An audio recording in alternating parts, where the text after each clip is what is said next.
thumbs up me. Good morning, everybody. We are here at the beautiful Meredith College in the Landscape and Horticulture Department. Is my mic on? Or do we need this on? It's on. Okay. Thank you to our hosts for having us here today. We appreciate it. I'll ask the Vice Chair to do a call to order and establish a quorum, please. Okay. Pamela Brief. Here. Patricia Trout. Here. Susan Landry. Present. Martin Armstrong. Present. John Rosinski. Present. Madam Chair, we have a quorum. Thank you very much. So committee members, please keep your microphones muted when you are not speaking. When you wish to speak, please use the, for those not attending the meeting, but I don't think we have that capability today, do we? Correct. Okay, so today is, if you are on WebEx, you are listening only, and there will not be the comment option for today's meeting.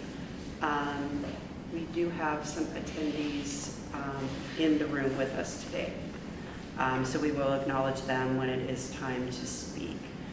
I'll announce for each agenda item, there will be an opportunity for that public comment. And LATC, I just want to advise you of the voting requirements one more time. All motions and seconds will be repeated for the record, and votes on all motions will be taken by roll call. We will also discuss taking a break for lunch between 11:30 and noon. And I just want to ask the members right now if they want to make any introductory comments.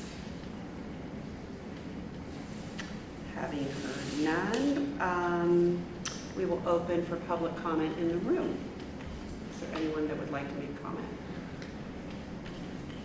Yes.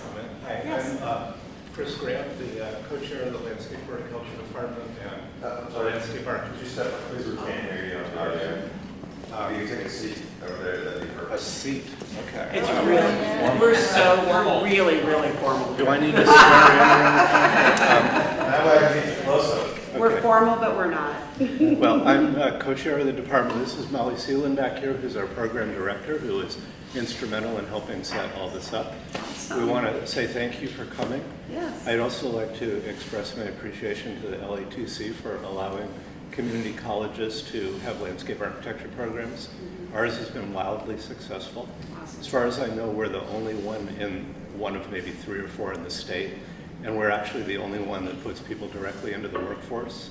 Since we began the program, since it went live in 2012, we've had over 100 people get jobs and get licensed.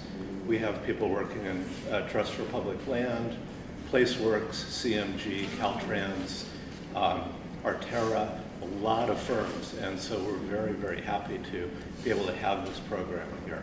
And we get a lot of older people who can't come back and start a university program, their career change, mostly career change women, and it's provided a wonderful opportunity for people to get a second career, and one that they really like too. So Yeah. thank you for that. Absolutely. Thanks, Chris. We're thrilled to be here today. Can I ask a question? Sure. Are you calling it, because it says on the sign landscape horticulture, you said right now landscape architecture, how do you promote the program? Well, okay, so we have 8 programs here, and landscape architecture is one of them. We also have arboriculture and parks and maintenance and permaculture and so forth. But basically, we promote the program through outreach to firms.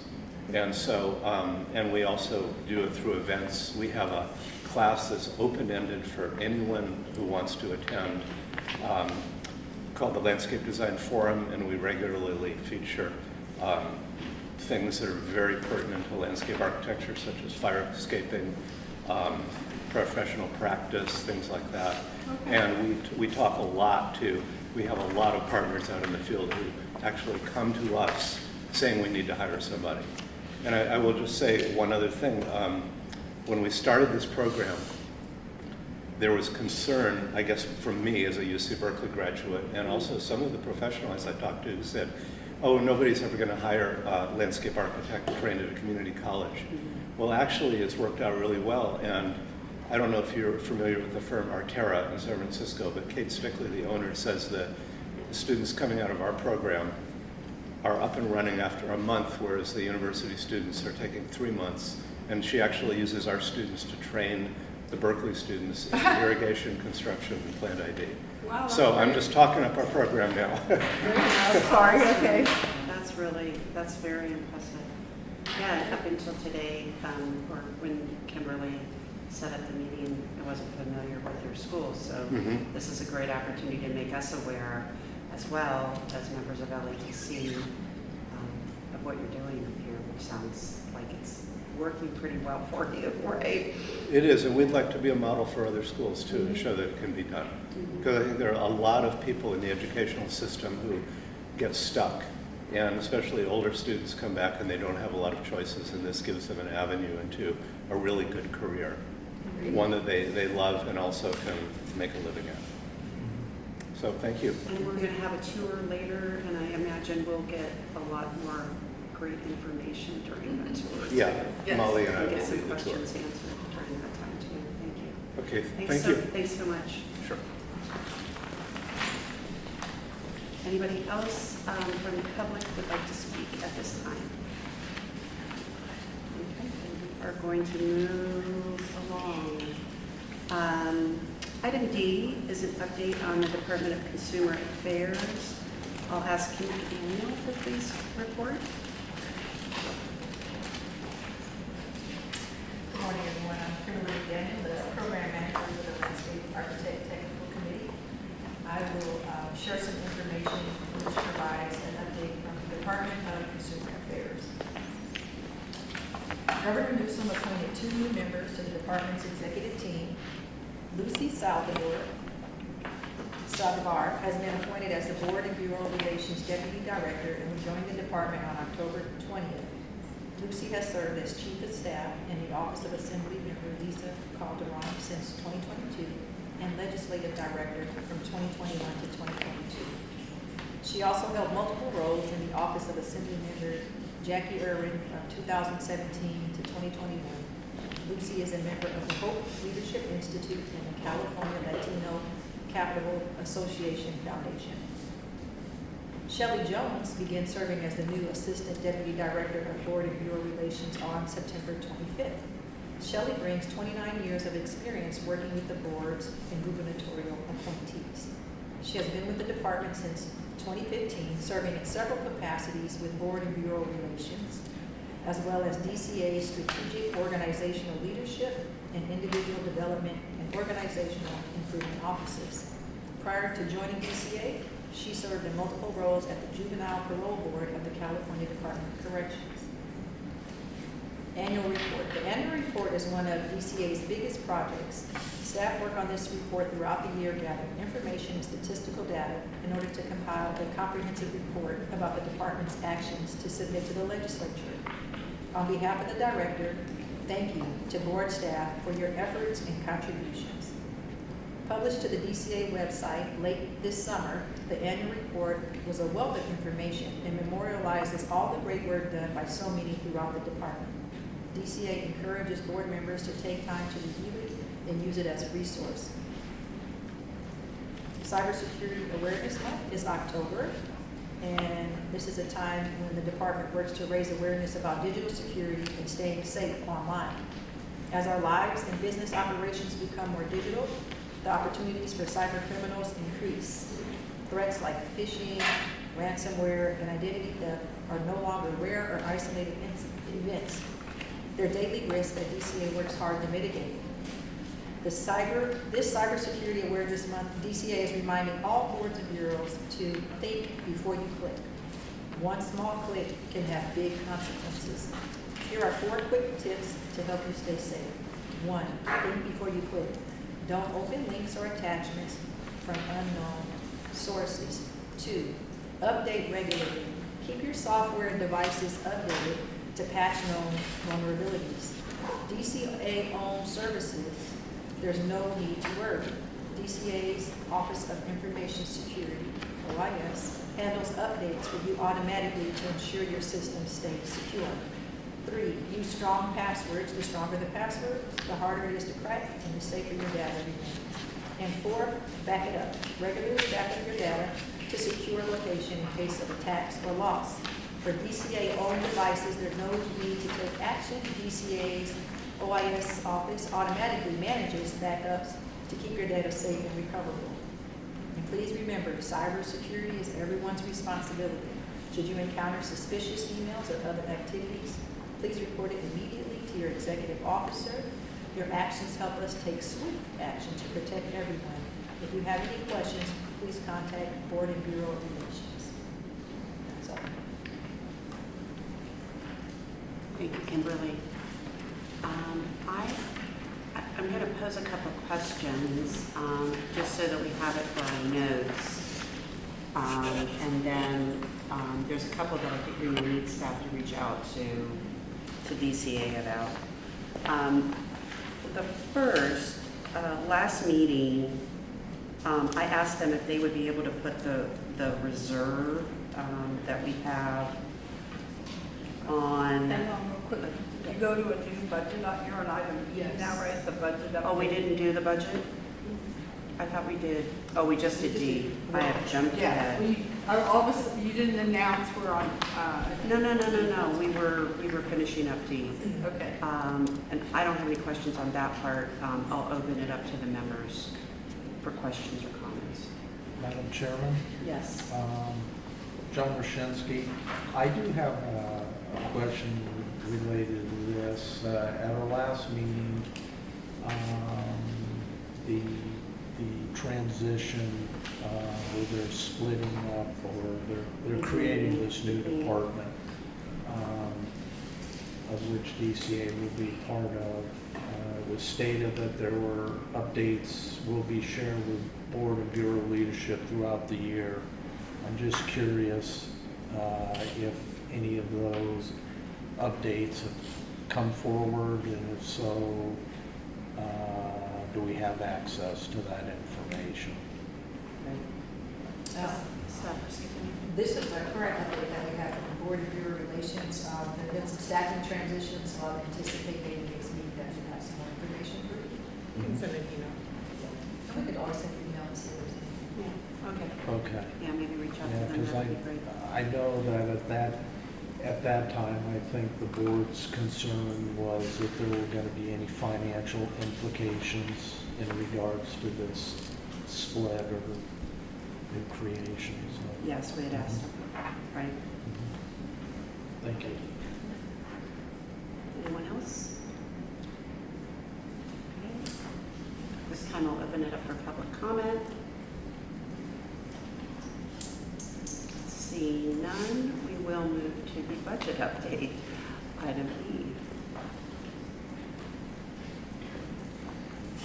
Okay, great. I'll go ahead. Kimberly, sorry. Okay, I'll go ahead with that one. Yeah, And I'll you can open do with, last meeting, members had asked for the reserve to be put on the document. And, I have it in my notes, so we haven't quite got it in there, but it was 10.8 for 24-25.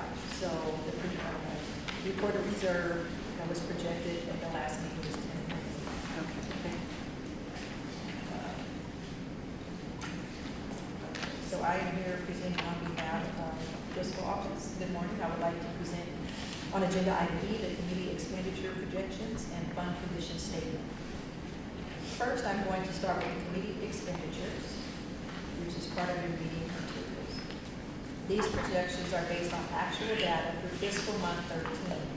This report includes 2023-24 actual expenditures in green, as well as 2024-25 budgeted in year-end actual expenditures in blue and orange. As we move to the end of the document, you will see the committee has a beginning base budget of $1.153 million and spent a total of approximately $821,000, creating a reversion to the committee's fund of approximately $332,000. The next document I will be going over is the committee revenue. That's also in your packet. This report includes receipts collected through June. I will go further into the projections as we transition. The next document is the committee fund and condition statement, also in the materials. As a reminder, we read this document from top to bottom, left to right. The left column is the committee's prior year, 2024 and 2025 actuals. It shows the committee began 2024-25 with a beginning balance of $645,000. Collected $1.392 million in revenues, with $161,000 for initial license fees, $1.169 million from license renewals, and $62,000 was collected from the issuance of citations, fines, delinquent fees, and other revenue. The committee expended $856,000, which includes $65,000 in direct draws to the fund for statewide rural rider. The committee ended 24-25 with $1.151 million in reserve balance or 10.3 months in reserve. For the current year, 25-26, the committee projects revenues of $1.395 million, with $179,000 projected from initial license fees and $1.160 million from renewal fees and $56,000 for issuance of citations, fines, delinquent fees, and other revenue. The committee's 2025-26 expenditures are based on the Budget Act projections at $1.344 million between authorized expenditures and direct draws to the fund, leaving the committee with a fund balance of approximately $1.202 million or 10.6 months in reserve.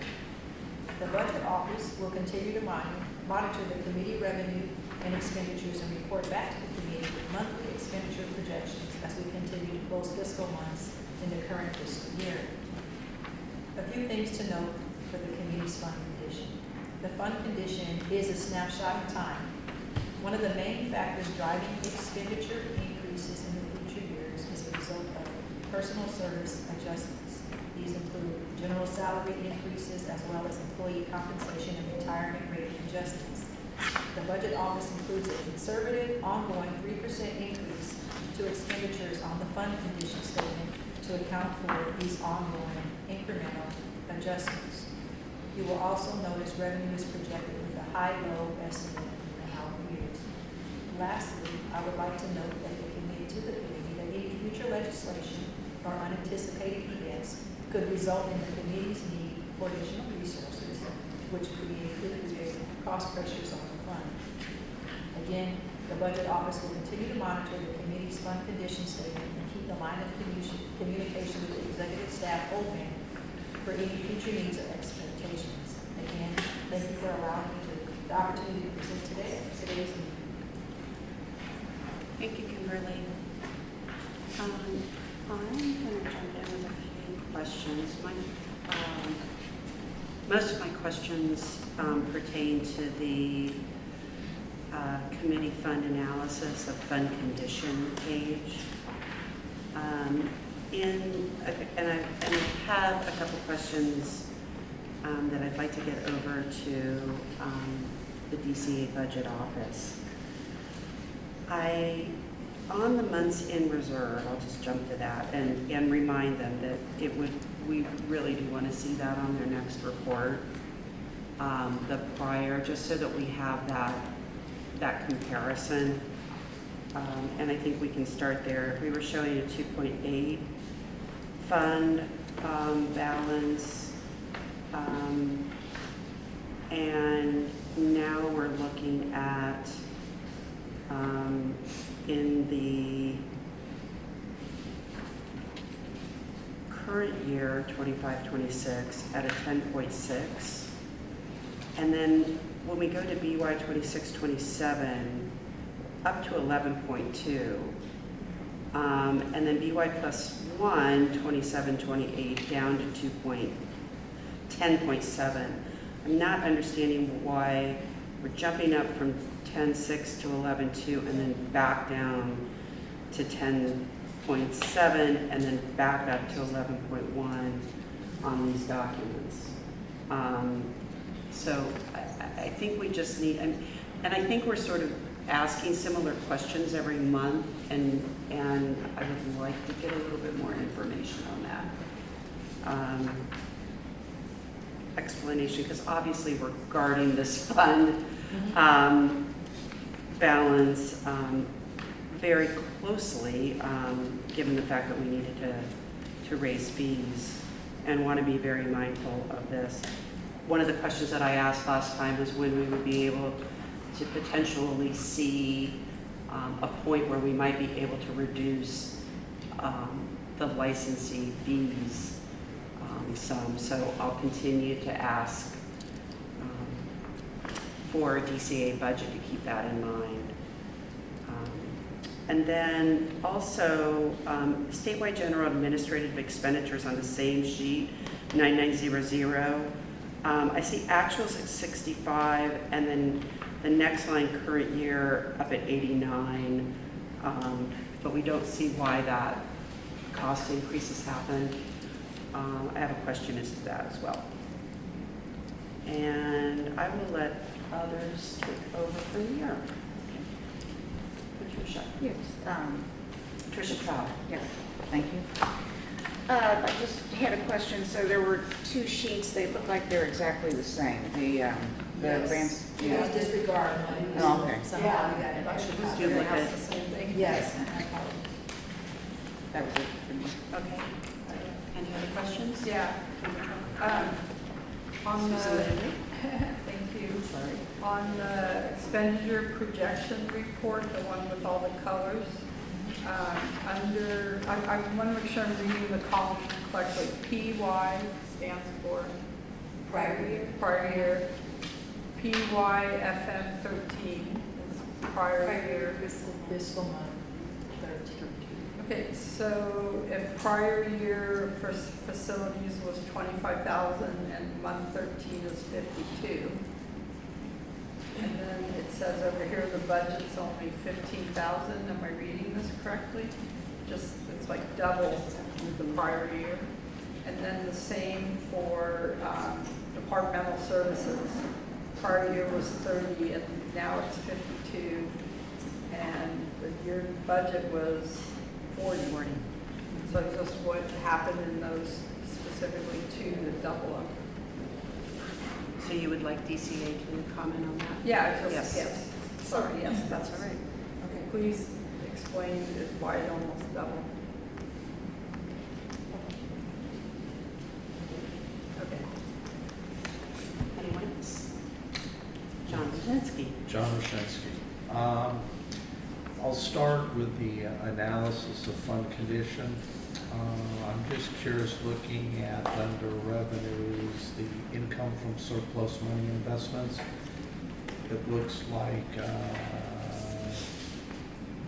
the prior year and the current year are in low to mid 40s.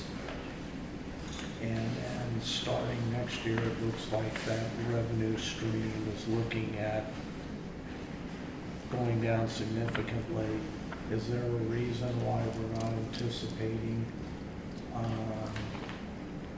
that increasing or staying fairly level?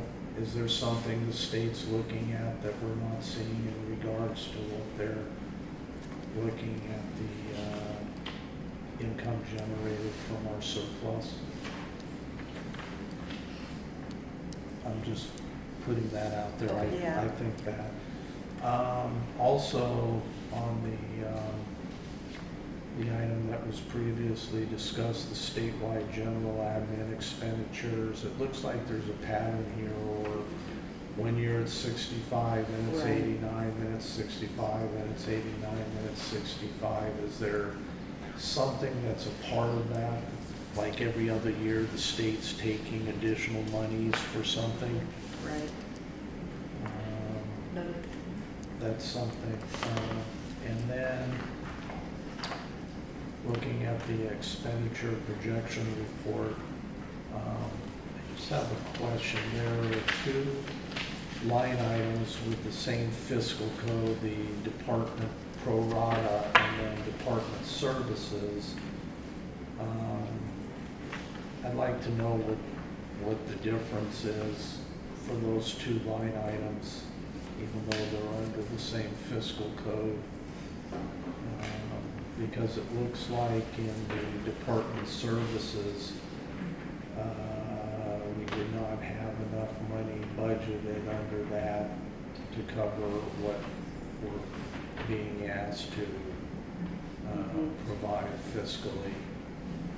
And then under 5346 information technology, it looks like again we have a deficit there because we did not have enough money budgeted for what that expenditure is. And it would be good to know that. And then I do have one other general question. I know that there are certain services that the LATC is providing funding to CAB to cover those particular expenses. And I'm just curious, does that, the amount of money that we're providing to CAB, does that actually show up as a line item in this budget? I don't think so. It's $25,000 currently. Okay. Okay, because I was just curious where that shows up in here. But anyway, and then the last question that I had is if you look in the very lower corner here, it shows a percentage of 28.78. And what does that represent? And the reason why I bring that up is I was assuming that what that was is it was what percentage of the overall net total of 821, 215 was represented by the 331, 785. And it's listed here as 2878, but in reality, that's actually 40.4%. Yeah, I did the math there too, and it didn't add up. Yeah, so I was just curious what that actually represents. Because I'm assuming that's what our surplus is based on the projected year-end figures for our budget. And that's all that I have. I've noted all of your questions and I'll bring it back to this meeting. Great, thank you, Kimberly. Any other questions from members? Any questions from the public? I will open it up for public comment.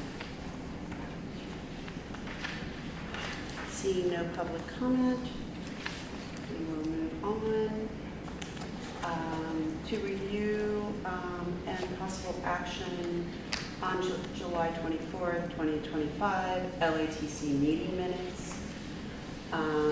First, I'll open it up to our members for any comments.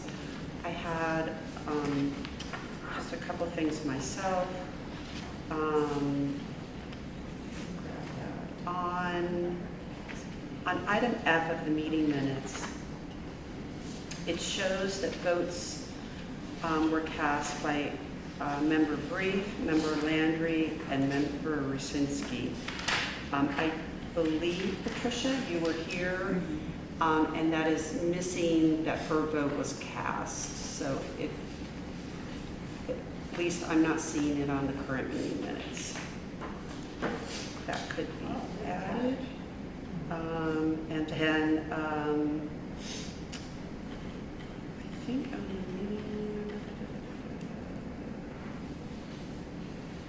and then the other items that I have right now are just things that we asked for, and our program manager will be talking about that later. So that's it for me, for the items that I found on the meeting minutes. Anybody else? Yes. Yes, Member Trout. Yes.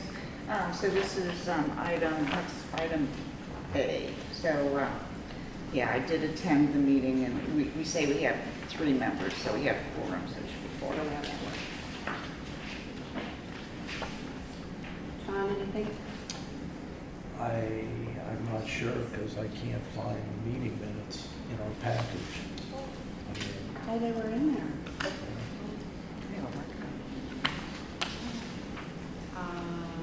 Okay, then you were going to. It's page 19 in the packet of 110. Okay, let me see if I can Anyone else? I'll open it up at this time for public comment. Seeing none, I will ask for a motion to approve the Make a July. motion to approve. I second. We have a motion from Susan Landry. We have a second from Patricia Trout. At this point, I will ask for public comment. With a motion and a second received, we will now open the discussion, or we will open for roll call and vote. Let's see, Pamela Brief, Aye. Patricia Trout, aye. Susan Landy, Aye. John Rosinski, abstain. and Martin Armstrong. Abstain. I'm curious, John, why you abstained, you were here. Well, because I can't find what I'm looking at, because I know I probably made notes to myself here for discussion. Oh, okay. Yeah, so if we're going to the vote, then Do we have a quorum? that's fine. It's 3 is, yes. 3 is approved. The meeting minutes are approved. Yeah, this thing is As noted. There's like different pages.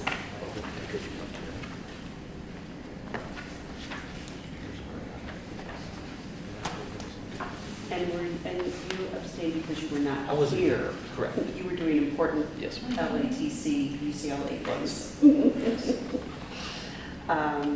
Just to note for the record that Marty was in Southern California at UCLA extension. We now move on to item G, Merritt College Landscape Horticultural Tour. And we have our tour guide. Are you ready to do the tour? Yeah, if you're ready Let me- now. Let me just call Molly and tell her. I thought it was going to be a little later. I should Oh, get there in okay. a couple. Yeah, we blew through the. We can move on to we can do program manager's report in the meantime while we're waiting. So we'll jump to H, and I will ask Kimberly McDaniel to again present this agenda item. That's G. H, oh, it's G, Yeah. off again. Merit was. G is Merritt College. H, did I say G? You said Oh, H. I said H. Yeah, we jumped to H. We've jumped to H. Is that not correct? No, you are correct. Looking at something. Well, I don't know. I mean, I downloaded the package and I'm going through it and the numbers, the letters I have. Do you have a are full printout of the package? What you guys. Go by what they gave you in your book, then maybe, John. I'm sorry, but I don't know why that's. There's a final package. Did you get the printed package, John? Well, I downloaded the package off the internet. There's a off hard our copy for you website, if you yeah. want one too. You know what, I might be looking at, just ignore me. We can't do that. Okay, so we're gonna go ahead Okay. and get started and see how far. we Okay, get I'm on good. I'm item good H. now. Are you good? Are you today? Were you, I were really- you in July? Pardon? Where were you? I was somewhere. You're somewhere. Stay on. Okay, we got it. I'm uncomfortable with a lot of side I'm conversations sorry. that are. Okay. Okay. So we're on agenda item H, program manager's report. You can see there's items 1, 2, and 3. So I'll go ahead and start with item number 1, which is the update on the committee's administrative management exam licensing and enforcement programs. So in your packet, you have the program manager's report dated October 21st. And as always, my staff and I, we use our strategic plan to guide our work. And so that is a theme for us throughout our presentation. I'll get started by sharing that on the first page of the report, there's a graph that shows the strategic plan completion progress. That was put in there in response to a member asking for some kind of metric or some kind of progress report. And so we were able to put that in there. And you can see we're doing fairly well. Goal 1, we're more than 20% there, goal 2, maybe 15, goal 3, about 18, and goal 4, about halfway to the 100% mark, and that's just not even a full 12 months of work. And so we have been doing a lot of work. Our enforcement and public outreach, we have asked our enforcement officer, Gloria Padilla, to create posts for our social media so that we can be sharing information about enforcement and reduce complaints and help licensees get information to do their best work. And so you'll see a couple of those if you follow us that have been posted already. Our outreach, we've done a lot of outreach thanks to my outreach staff, Heather Davis and Bethany Victoria. We just presented for Pomona yesterday, actually. UCLA is coming up November 1st. Davis is coming up 3 classes. The Pomona presentation touched 120 students, and so we were really happy about that. Website updates. This is a continuous thing that we constantly do, but one of the things that is worth mentioning is that we still have a need for subject matter experts. So any licensed landscape architect who is interested, please look for that information on the website. We currently have 19 subject matter experts and 5 subject matter experts who focus on enforcement. So if we have an enforcement case, then we need some additional insight from a licensed landscape architect. We can rely on those 5 individuals. And at the back table, we also have a flyer, so feel free to take one if you are interested. Social media, we have been very active in social media, and as you can see from some of these metrics, Instagram increased by 35% the number of followers from 298 to 402. LinkedIn saw nearly a 500% increase in connections, 170 to more than 1,000. So again, great work to Heather Davis for consistently having a presence there, engaging, and just continuing to share information with our followers and engagement folks. And then you can see a metric there on that page. Our newsletter, I am super excited that we finally have our first newsletter, and a copy is at the sign-in where you signed in. And I also have a couple of copies here. It was not ready in time to be put into the packet, so it is a handout. So we have this wonderful newsletter. What I'd like to say about this, again, Heather, thank you for your work on that. You know, we're looking for articles. So if you at Merritt College, you have students who may be interested in writing an article on a relevant topic as members. We're looking to be a little more creative and inclusive, and so I just want to put that out there in public to share that there's an opportunity to help support the newsletter. Our regulatory proposals this current year in 2025, we did not have any, although we do expect in 2026 that we may have a few, mostly around some cleanup language, not introducing anything new. In terms of our exam program, you see the 2 tables, Table A, Table B, presenting our California supplemental exam data. 29 students took the exam between the last quarter, so July 1 to September 30th. Our first-time students, our first-time test takers are passing at 74%, and our repeat students, you can see that rate is only 30%, and that was 3 students. And I'll talk a little bit more about that a little later. Then you can see our national exam, our landscape architect registration exam. You see the results there for the July 28th through August 13th administration in Table C. You can see the pass rates there by section. And then finally, we have our enforcement actions. On the following page, there's something section titled Green Schoolyard.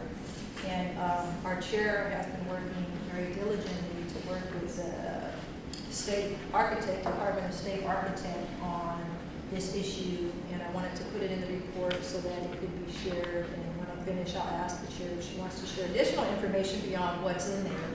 But we had a few meetings on that issue. And then you see see a new section called follow-up on items from previous meetings. So the last time we met, July 24th, there were a number of items that we believe need to be captured some way. And so you see 4 of those. We were asked to do some type of strategic plan tracker, and that was added to the program manager's report on the first page. Another member asked us to consider an annual report for reporting to Clark. And so what you see on the following page, so it would be page 7 of the program manager report, is a template that the architects use. This is the NCAR template that jurisdictions report back to NCAR. So just something for consideration and to think through. Item number 3, we were asked to dig a little deeper. We could dig a little deeper into our CSE data. And so we did, and that information is on the following page. And then finally, number 4, I mentioned this before, subject matter experts. We have added that to our front page. The application is there for people who are interested.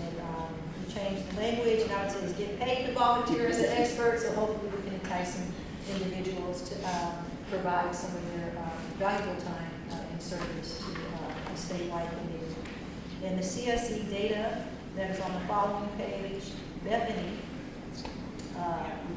extraordinaire, she dug a little deeper because I noticed you guys always ask us to dig deeper and have more questions.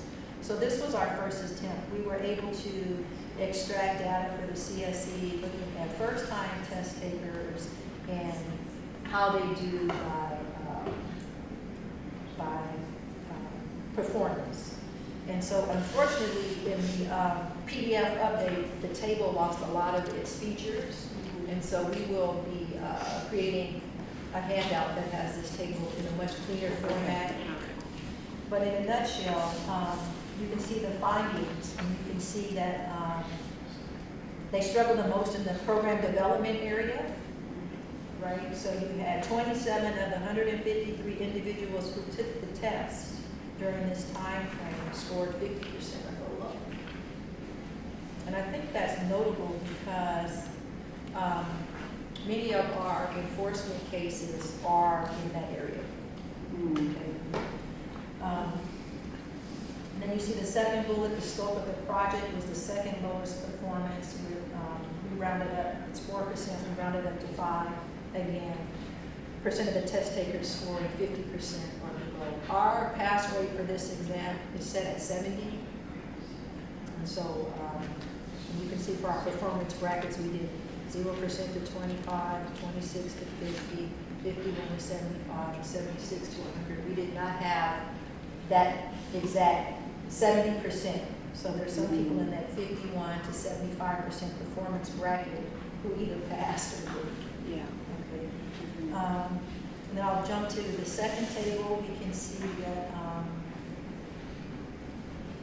some other information on repeat test takers were passing the CSE at a lower rate, 55% compared to 70%, and that's pretty consistent with what we see, as we look at it per quarter. But we did want to dig a little deeper and just give you some more information. As Bethany's really new, by the way. I don't even think you've been here 6 months, and so I just want to thank you publicly. And she's really done a lot of manual data extraction and merging to get us this far.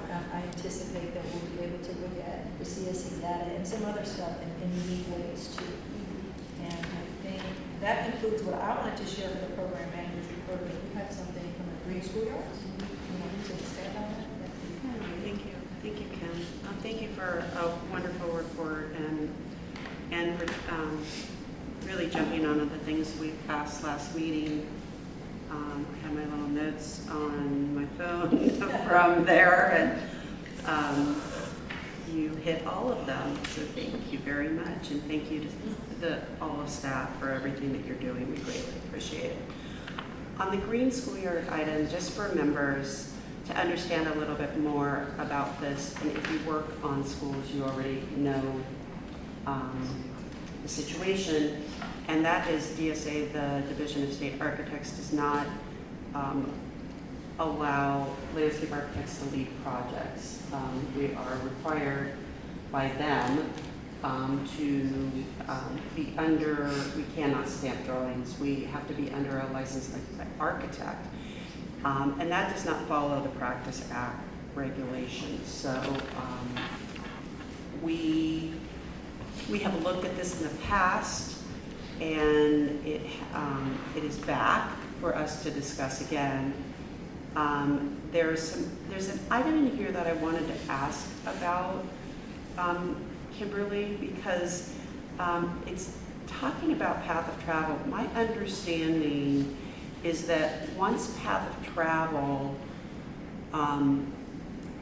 is a part of the project, that triggers the architect needing to be involved. Is that what you understand, or has that changed? And Patricia, I know you work a lot in schools, so can you speak to that as well? Please feel free to chime in. Sure. Recently I completed a park for the city of San Diego, and it was one of those situations where, you know, we needed to keep the architect on board because DSA, you know, they want to stand by an architect. So, and, you know, I mean, there are situations where a lot of times you're bringing in a prefab building. So, you know, if they could revisit that requirement, I think it'd be most appropriate. It's, you know, it's also interesting. I mean, landscape architects, civil engineers, and architects, all of us are, you know, qualified to ensure that, you know, a site meets ADA requirements. So, so it'd be nice to get some kind of clarification as to why that's required. Kim and I have talked recently in regards to that about perhaps trying to get a meeting with DSA. We have sent emails to them, and we get a cut and paste of the code, which we already understand what that is. And our reason for emailing them is the code. So we'd like to have discussion with them as it pertains to a landscape architectural scope only project, and to be recognized as the law recognizes us, and that we can stamp those drawings. So that's basically the gist here. Susan. Yes, so I'm sure things have changed, but 20 years ago, a landscape architect was allowed to sign drawings. I used to sit before the state. So this has been something more recent that has taken that away from us. And then it does say here, may still be triggered. So if you have mostly a landscape project and it's the walkway, you only need the architect to then bring on board to say, yes, it does trigger, or no, it doesn't. You have to have that now as the initial evaluation. At present, when path of travel is triggered, an architect must sign the drawings on a school project, whether it is landscape architectural only or whatever, yeah. So even though it says may still be triggered, so you have to have the architect. That's why I was asking, that's why I was asking Kimberly Yeah. about Okay. that. Because it's my understanding that it always, yeah. So, and that's part of why, that's part of why we want to meet with them, yeah. To better understand this. I just had a question or comment. It says may serve, and so I'm just kind of curious if that's actually in like the code, because it's kind of nebulous. So, Yeah, if I could, John Roshinsky, if I can chime in, I think part of the issue is that this is related to the actual education code. That's where the regulation actually resides.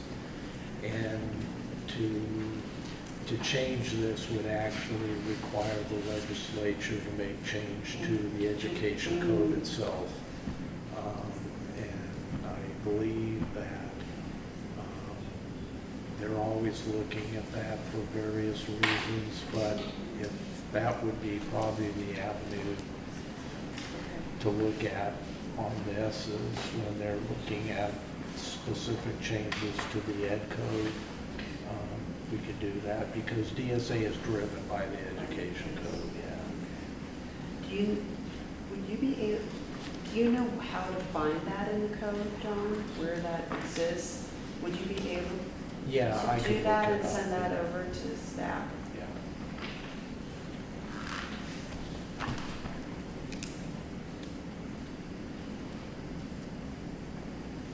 Great, thank you, John. Any other questions on that one? Yeah, okay, so I'm still a little confused, and maybe it is this may serve, but, so path of travel may still be triggered by such a project. Can we do any path of travel if it does not trigger because of the building? I will say this is not the code right here that's been written. This isn't a copy paste. No, yeah, I know, it's Yeah, just, it's and like, it's my experience has been, and Kimberly and I met with a few landscape architects dealing with this today, and path of travel triggers an architect being required on the project to stamp the drawings. even if there's no building. Yes, correct, So which is any outdoor path of travel or Yes. any new sidewalks, anything. correct. Okay.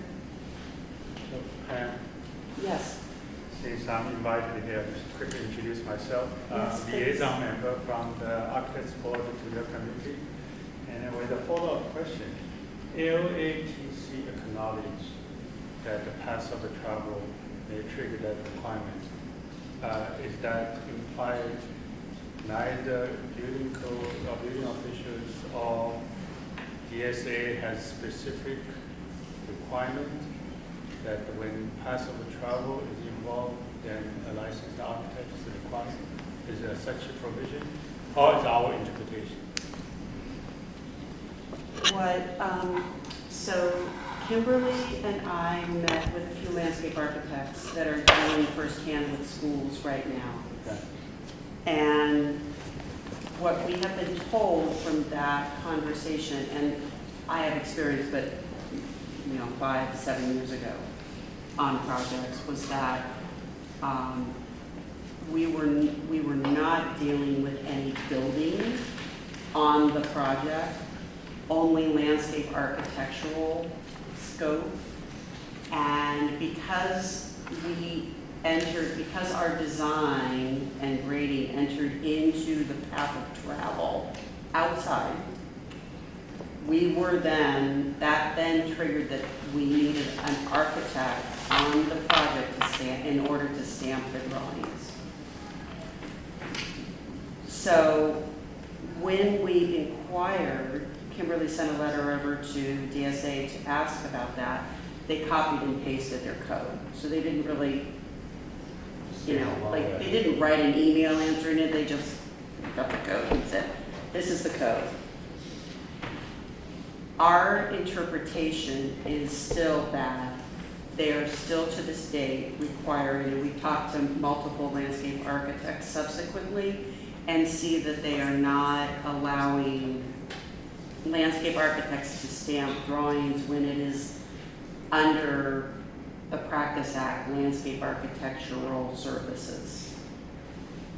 So how about path of travel in the park, from a parking to a point of vista or a point of playground, which requires accessibility, Yes, but does not involve any buildings? right. Is that? And that's why we're bringing this up, for that very reason. Okay. Yeah. And what's our position, LATC? LATC would like to be able to stamp our drawings for work that is under our Practice Act purview, and acknowledging that if any building, even if it is, even if there is, I don't know what the regulation is on portables when it comes to architecture, portable buildings, but, if there is, if that triggers architectural code, then we understand that. But in the case where there's no architectural element at all, we're asking the question, why are we not able to stamp our drawings when our Practice Act clearly says we should be able to? That's our question. And I would like to add to that too. Like engineers do a lot of this work, but I don't think you can use an engineer stamp. You have to Yeah, have civil an engineering can stamp for DCA. I mean for DSA. Well, if it's not a school project, DSA has no jurisdiction. Yeah. You don't need to have DSA review your park if the park is not part of the school or. Yeah, but if there is, I mean, a lot of times, at least my experience has been that the civil engineer is going from the parking lot to the building. They're the ones, doing the grading. They do great. Yeah. So, but it's my understanding that they can't stamp On a for school. DSA. Yeah. Yeah. It has to be an architect. If it's a DSA jurisdiction project, they cannot stamp. Architect requires to stamp. Yeah. Yeah. So the LATC is pursuing to clarify in which case pass of travel is involved, but does not require architect or engineer to sign it. Okay, very good. Correct, yes.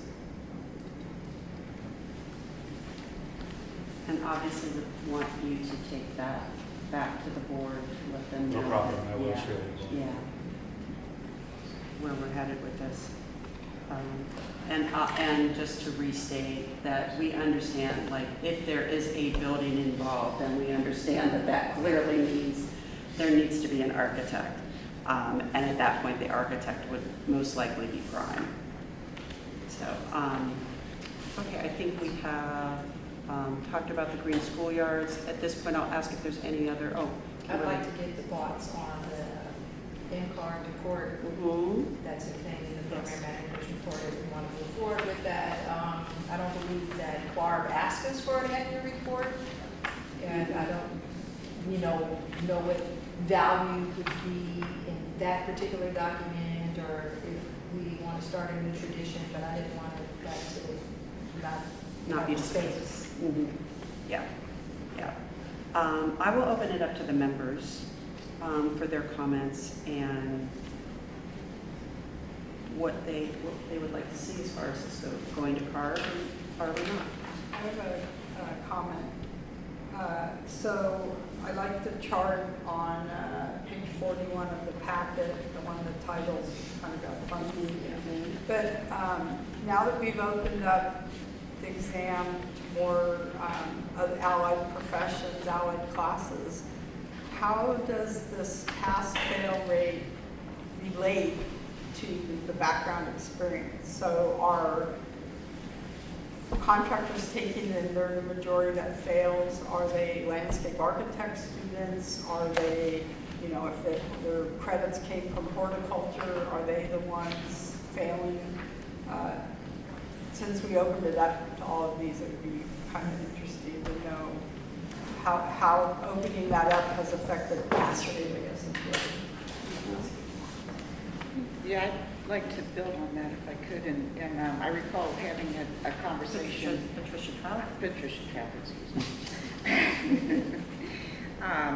We had a conversation about finding out where the applicant went to school. And do you remember that conversation? And, so just don't want to forget about that. Same kind of thing. Yeah, exactly. Do you have a degree or did you come from a contractor? Yeah. Right. But the type of school, the name of the school Yeah. was an in-state, obviously. And Clark has all this information. Yeah. I'd like to make a comment about that.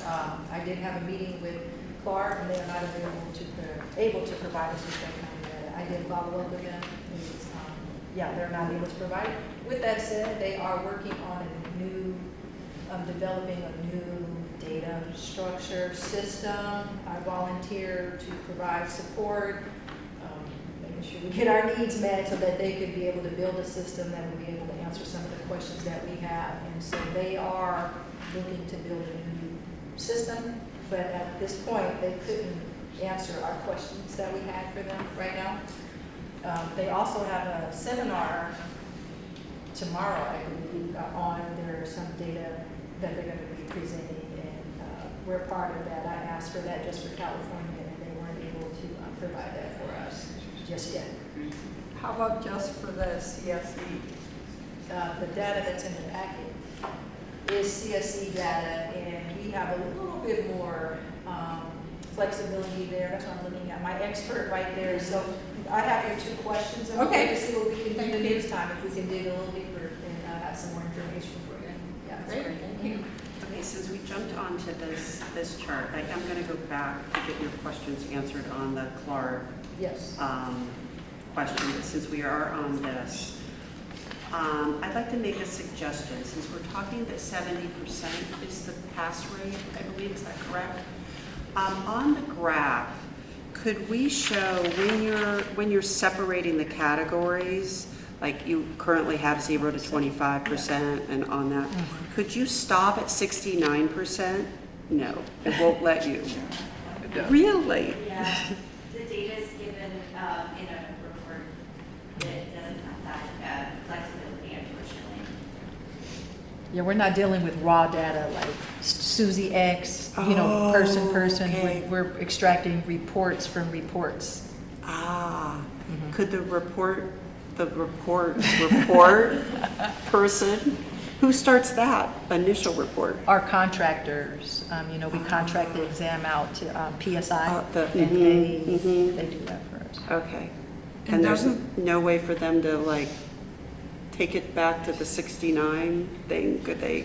Because what's happening, the reason that I asked Yeah. this is like, we have this category of 51% to 75%, and we now captured a category that's partial fails and partial passes in one category. Well, ask. Okay. And So it'd be doesn't the- lovely to get like all the fails On one in side. one side and all the passes on another side. Yeah, for sure. And Okay. doesn't the percent pass rate change each test? Yeah, the new test, I believe, is 69. Yeah. Yeah. So that does change per test. So the Yes. current test is 73 and the new one Yeah. is 69. But it'll be 69 consistently, won't it? For the year. For the year. So Yeah. every year it changes. Yeah, for the year. Yeah, I get the ask. Okay, Do you only great. have one forum per year? Yep, we have one. I believe John Roshinsky had a question as well. Yeah, John Roshinsky, please bear with me here. First of all, I want to commend Kim and her staff. I'm really pleased with the depth of the report that we're receiving, and I think it really helps clarify a lot of things that we're tracking here. I do have a few questions, and I want to start out with social media. One question that I have is, when we have hits on our social media sites, do we have any way of knowing,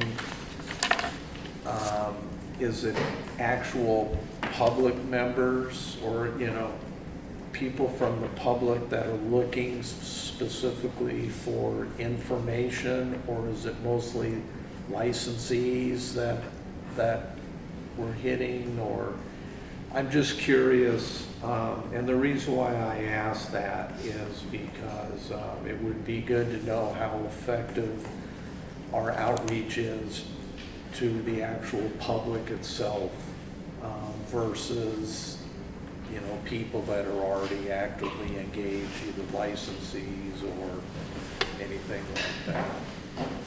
And I'm going to defer that to our social media expert, Heather Okay. Davis, who has joined us at the table. Hey guys, I can speak to that. So for our Instagram, it is more of a student following, all of the ASO chapters, UC Davis, different schools that we've connected with. And then for LinkedIn, it is a variety. There's a lot. There are landscape architects, students, instructors, big companies, all different kinds of things. So I would say Instagram is more geared right now towards students, and LinkedIn has the variety. Okay. And do we track the number of phone calls that we receive? every month or whatever, people just calling in that are asking questions about anything? I'd probably say no. I mean, we could probably ask IT how many incoming calls. I'm not, the phone is not the chosen method of Seems communication. like I more would so say email. the emails would be more voluminous. Okay. But nobody's really tracking the calls in terms of Okay. like time. But as far as emails go, I mean, are we receiving emails every month where people from the public have questions about things that they're looking for information on, or? Not so much the public, landscape architects, facilitating outreach presentations for the schools. That would be more of it. And then test questions, a lot of test questions, rescheduling, accommodations. This is Bethany. She's a licensing expert and is the person on the other end of our LATC@DCA email. Yes. I did want to, we do get phone calls from from the public inquiring about licensure status, making sure that landscape architects are licensed, or if they're not, what the next steps are. So I'll refer them to Gloria in our enforcement department. Okay. Okay. And I just have, as far as the newsletter goes, I just have one quick question. Who is the newsletter primarily intended for? Is it more the public, or? I guess my question is we'll have this online, but who are the hard copies actually going to be mailed out to? We wanted to mail this initial hard copy out to our licensees, our active licensees. Okay. Okay. Yeah, I think it would probably also be good, looking longer term, that goes out to municipalities and anybody in the public sector that's dealing with landscape architecture. It would be good just so it reminds them on a regular basis who we are. I'm going to move on really quickly to the examination program. And I'm looking specifically first at the CSE for the, and the repeat takers. I'm a little concerned that it looks like it's still a pretty high failure rate on the repeat test takers. Are we doing any type of analysis, or is it even possible to figure out why those repeat test takers continue to fail? Are there specific sections of the exam where they seem to be having difficulty with? Well, I think the table C sort of speaks to that, does it not? Where we go into each section. Oh, that's the layer. Oh, that's the layer. Yeah, I was gonna have Oh, that yeah, same yeah, I was about jumping grading down. was only 25%. Yeah. You know, we can look to see if we can dig deeper into just repeat test takers for the CSE. Yeah, that's my concern, not just for the CSE, but the layer in general. My concern is that if there are candidates that continue taking these exams but continue to fail, there's obviously some underlying thing there that I think we need to be taking a look at. Okay. And I guess one question that I would have, you mentioned that 70% is of the possible points is the pass rate. Is there any way of knowing the candidates that are failing? I mean, are they close? I mean, like if you get 68%, you fail, but versus someone that's only achieving like 20% of the points or something like that. I think it would help us to better understand the statistics here if we knew how close candidates are to that. Well, I think it's looking, and let me add, John, you know, we were talking about looking at where they are, where they have come from as far as education. And if we could find that, I think just any information that we can get, you know, is it starting to become, is it an equity issue? Is there, you know, are there things that we could decipher from this that maybe then we could look at when we have the subject matter experts looking at the exam? Are there ways to perhaps ask the questions that could be more equitable, and then maybe we have a higher pass rate? So I think, yeah, that digging in will be helpful for us to understand if there's anything that we can do on our end to help them out. My next comment is on the proposed report, annual report to CLAR. Yes, we need to be as thorough as we can be in the information that we're sending to them, to continue to bolster the fact that because we have such a large licensure population in comparison to the rest of the country, I think we need to continue pushing what we see as our issues for them to pay attention to. Let's see. And I guess, I guess this would be a hard question to answer, but I was just curious if there's any correlation on pass rates between the CSE and the LARE exams. I don't know if that would even be possible to look at that. I think that was it.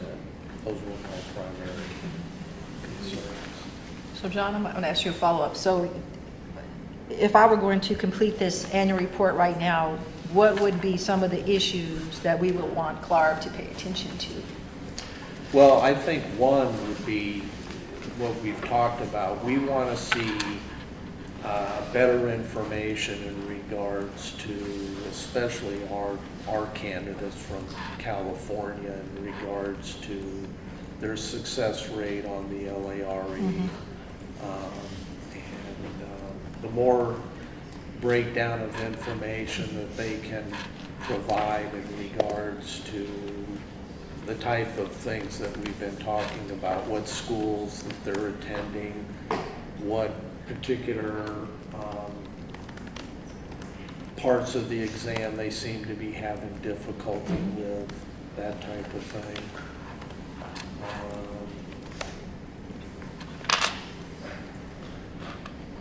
Okay. Thank you. Other questions? Yes, Just Susan. one last Susan. question.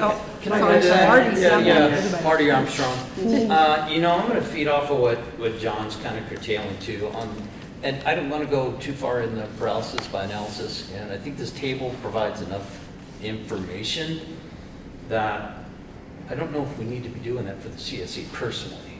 I know from the candidates that I've seen come in and out of my offices over the years, those that fail are coming from out of state. So that's why we have the CSE. So we need to make sure that the candidates that are passing, you know, the national, you know, they know the differences between California and Georgia. They know the difference of California and Hawaii. But the CSE is intended to challenge them on specifics that we are dealing with in our state. So I don't think we need to create a table like this personally. I think it's just, there's a lot of redundancies that are there, but I also don't think that we need to do a side-by-side analysis of who's passing, you know, the LARE and who's not passing the CSE. I mean, they're not passing because they don't know California. Well, would it be possible to get a breakdown then of the candidates In-state and out-of-state. in-state Yeah. versus? That would be an out-of-state? interesting one, because I think that would justifiably say, hey, Georgia, you need to really, if your students are looking at a West Coast job, they need to be educated, or they need to be aware that that CSE does have its hurdles. Right. And here's what the hurdles are doing. You're going to need to retake this thing potentially 3 times, where your California student's not gonna need to take it. I mean, it's embedded into their curriculum here in the California schools.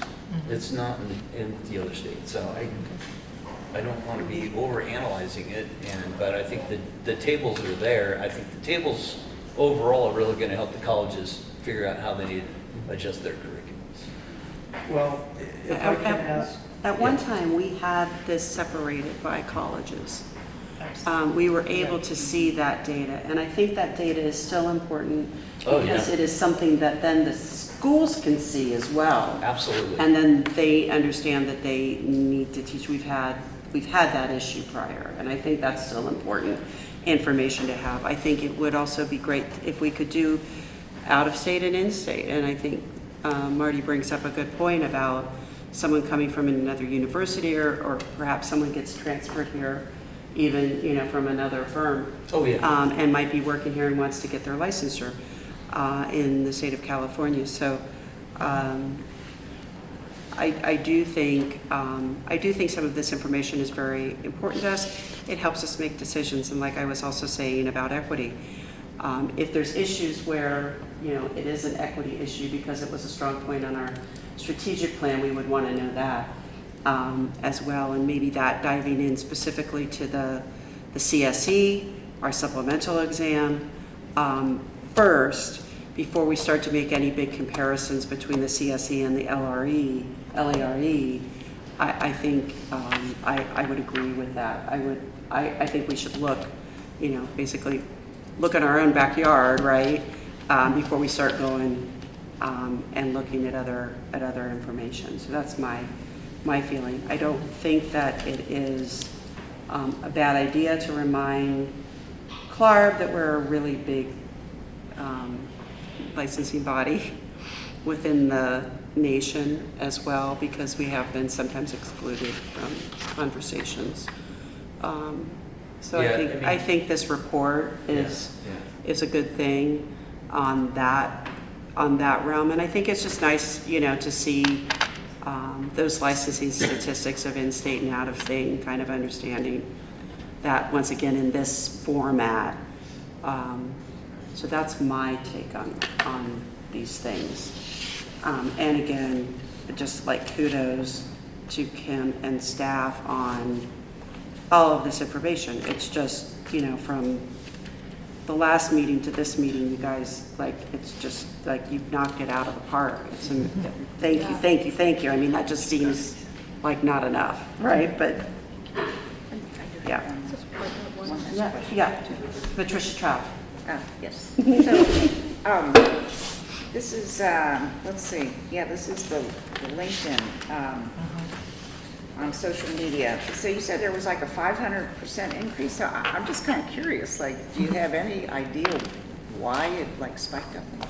Spending a lot of time on LinkedIn and specifically looking for landscape architecture, people working in the field, students, connecting with instructors that we've met with through outreach, connecting with the firms, a lot of the firms you guys have mentioned in the previous meetings. So then it's easier to connect to others in the field, specifically on LinkedIn, because it shows you how many connections, mutual connections, and then it gives you suggestions also. So LinkedIn has been very easy to find connections, specifically because it's geared towards the workforce, whereas Instagram has been more challenging, except for when we're connecting to the ASLA chapters, because it's easier to connect with students that way.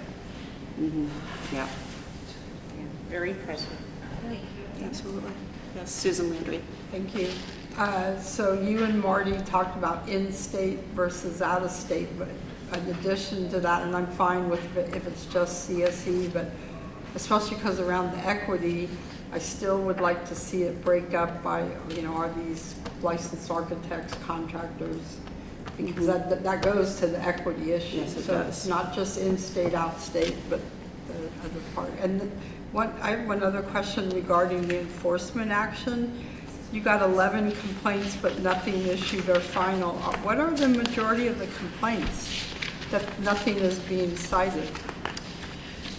unlicensed. I would say the majority of ours are unlicensed, or they're posting themselves as licensed landscape architects, and then they, I'm gonna stop talking. I'm gonna let Gloria Padilla, Todd, who is our enforcement analyst, answer the question. That's right. Well, almost half of those complaints are also the applicants that answer yes to the conviction question in the application.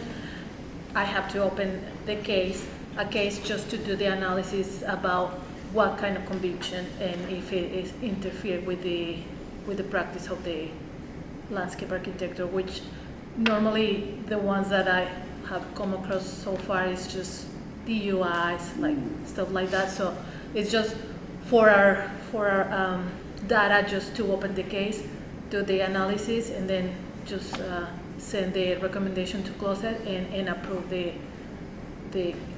application to keep moving forward. How many of this are unlicensed practicing? Because there's no citations issued. Right. So I will say maybe half of them are unlicensed practices, but also we look into if it is just the first time we are aware of the infraction, then again I collect all the information and do the analysis, and normally is it just grants a letter of advisement to make them aware of the requirements to use the term of a landscape architect, and normally they fix it. And it's just most of them is like they do have the education, but they're not licensed. So they're, I don't know if at the school they say, well, you have the education, but you're not licensed, you cannot use the term. So we try to educate them on that aspect.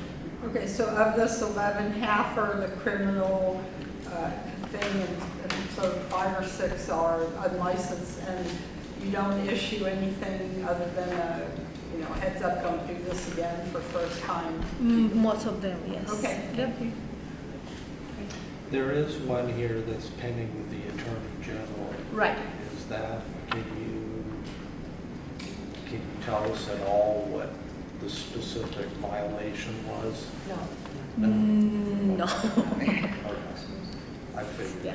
Yeah, it's just one that is still pending, but we're working on that one. But it is serious enough that. Just not everything. Not really. Yeah, they're not allowed to say it. Yeah. Okay. Thank you. Thank Gloria. you. Thank you very much. Okay.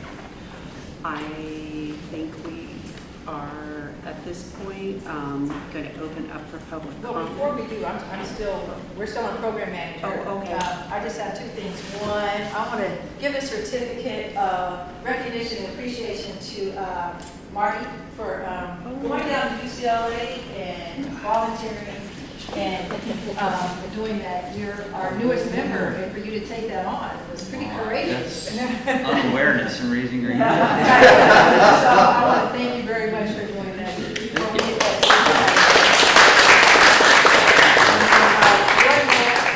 I want to just give this certificate of recognition to our chair for your dedication, commitment, and invaluable service as the chair of LATC. We appreciate your leadership, time, and efforts, and your vision and collaborative efforts have made a lasting impact on LATC. So we thank you for your service and for making a meaningful difference. So I wanted to give you this, Laura and I, and just say thank you. Thank you. Recognizing what an extra commitment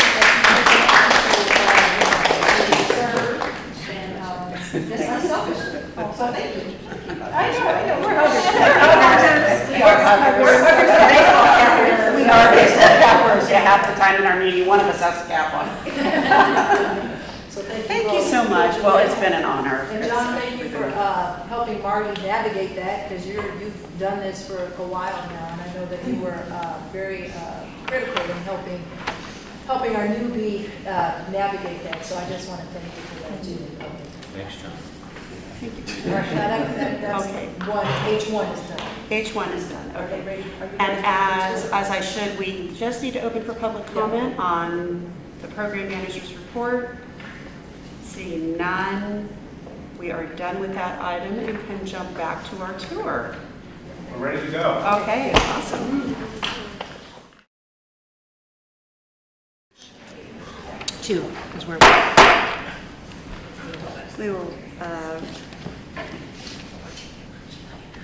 going to start that up, and Patricia, I'll ask you to take roll to establish a quorum again, please. Okay. Pamela Brief, Here? Patricia Trout here, John Rosinski, Present. Martin Armstrong, President. and Susan Lamb. Present. Great. We are now on to H, number 2. Review, discuss, and possibly take action to make a recommendation to the board regarding strategic plan item number 1.5, research the possibility of establishing continuing education requirements for renewal. And let me just say, what I'd like us to discuss today is whether we see in the world of landscape architecture issues like fire, extreme weather events that might preclude us looking into or having staff look into establishing those CE requirements. And I will open it up to membership for a discussion. Susan. Okay. Susan Landry. Thank you. Is there another Susan here? No, but Just we kidding. need to be formal for Okay, that. yes, I'm kidding. So, especially with something like this issuance of the zero zone, there's ADA upgrades, there's fire, there's irrigation, and to me, it seems like if we had limited categories for continuing education, but I continue to feel like we need them, especially because when I sat for the expert, whatever, subject matter and helped write the questions, you had people out of college and you had people in their 60s, and the people in their 60s couldn't pass the test because they didn't know. And then the young kids were like really up helping the question. So I feel like there is certain irrigation, fire management, and ADA, I think are like 3 big ones. Okay. Patricia Trout? Yeah, Patricia Trout here. Well, you know, I've been on the committee for almost 10 years. So we have discussed this in the past. And, you know, if I understand correctly, the issue has been the cost of managing this with the state. And so, you know, just want to point that out. You know, if there's no possibility, you know, I kind of hate to see our staff spend a lot of time on it and, you know, spin their wheels on it. So, you know, I'm just wondering if there's an opportunity to get, you know, a higher level person to weigh in on this, because I'm looking at the CAB, and the CAB, you know, they have learning credits for ADA, but that's it. And the engineers don't have anything, so I'm looking forward to an update. Hi, Laura Zuniga, Executive Officer for the board. Not saying I'm a higher level person, but that was my information. So you do raise a good point. I think in the past, when the board last looked at this or the committee in the strategic plan, the issue was really what is the justification? Is there a need to propose this? Because the committee would have to recommend to the board, and the board would have to go to the legislature to ask for authority to impose CE. And the legislature is going to ask, what is the need for it? It isn't just that we think it would be worthwhile. We would find that there's a problem that CE is going to address. And then the second issue is the one you talked about, is the cost to licensees. And the committee is obviously very sensitive to imposing additional costs on its licensees, particularly given the fee increase from a few years ago. The board does have 5 hours in ADA, and then they also have 5 hours in zero net carbon design. Okay. And I think you're right. I think engineers does not have CE. A lot of the non-health boards in DCA don't have a CE requirement. Some do, I think accountancy, but it's not as common. Could you just go into a little more detail on the zero net carbon? Yeah, that was created or added by the legislature a few years ago, and it was sponsored by AIA California. And that was the topic they were interested in, so it's specific to that. It wasn't defined in the legislation, zero net carbon, but Kimberly actually did a lot of work on the board's regulations when she was with the board, so that took effect a few years ago. Well, that seems like something, we had that whole conversation about DSA and, ADA requirements. If it was required of us, just like it's required of the architects, that's something that sounds viable to me. And I think worth noting is that, as Laura said, it was AIA that brought this forward to the legislation. It was not CAB that did it. And I think that's an important distinguishing point too, that if it's something that's brought in front, it might be warranted to have ASLA bring it forward, or CCASLA. Mm-hmm. Yeah. John? Yeah, Your I'd take on like this? to just add that I think in any case, it has to be directly related to health, safety, and welfare. And also, at the national level, this whole subject is really in flux right now because there's a number of states that have CE requirements that are looking at dropping that because justifying it is becoming more difficult. And it's an area where I think there's no consensus across the country on whether it's really a requirement or not. And so I think that just makes justifying it that much more difficult because I don't think there is any consensus on whether it's a really necessary or not. Yes, thank you, John. And Marty? Can I ask, when did CAB, or was it AIA that actually implemented it? What was the pushing group that kind of encouraged that to happen? Because they have a why there that we could already look at, that maybe we should. So it was AIA that pushed forward the zero net carbon design. I don't know that they actually had a very well defined why. I think it's the topic is something that is of interest to the legislature and seemed timely at the moment. Tian, I don't know if you remember anything more specific. Yeah, just quickly about the question. The 5 hours of net zero was more driven by the California architects who was very concerned about climate impact to our built environment. They thought that's their responsibility.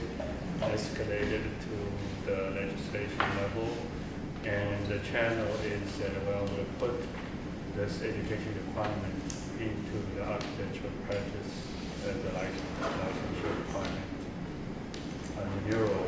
So that was recent 2 years ago. Anyways, I just finished renewal a month ago, half months ago, and I have to take that 5 hours. So that's really more of social responsibility. And then about a little over 20 years ago, it was 5 hours for accessibility. That was a result from a combination of social responsibility, but also from liabilities that the disability community had voiced. But I don't have exact detail about how that 5 hour was. That's pretty much it. So the disability access came first, and that was quite a few years ago, and that really it was a push for larger changes by the disability access community. I think it got narrowed in scope, but that's what the board ended up with. I think if we hadn't had that 5 hours, it would have been harder to add the zero net carbon, but because there was an existing CE requirement, it didn't seem maybe as onerous to add additional hours versus imposing a brand new requirement. So my observation is the continuing education seems fairly common device that's used by a licensure board across the nation. Only a few jurisdictions does not have any continuing education requirement. But I don't know if that is the common practice for landscape architects. Maybe we are interested, the first thing to do would be understanding what other jurisdiction is considering or practicing. So, And I think LATC staff did a lot of research a few years ago on this, so we could verify that data and provide it again to the members to get a sense. so a side note is, Patricia, that the civil engineer to today and structural engineer here has no such requirement. They are very happy. They always envy that they had an easy life compared to my staff. Say, oh, you have a difficult time, 10 hours. So I don't know. Yeah, they don't have that.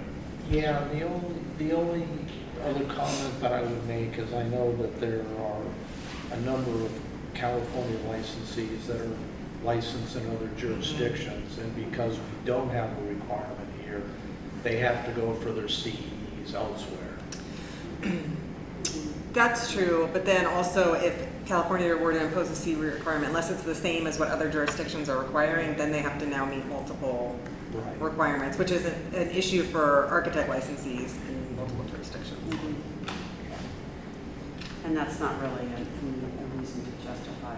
It really does need to, like you said, needs to come down to the health, safety, welfare issue, which is why we didn't do it last time. It was right when I started on the board, and I remember that conversation. And you raised a good point. It is often the association that pushes it forward because we license for public protection, but for a minimum level of competency. Yeah, I think we might want to just pose the question to Clark and try and get their feedback on it. Since they're at that national level, are they getting states that are kind of pulling back on it? Are they trying to say? Because here we're nudging that we probably see it, but we don't have it.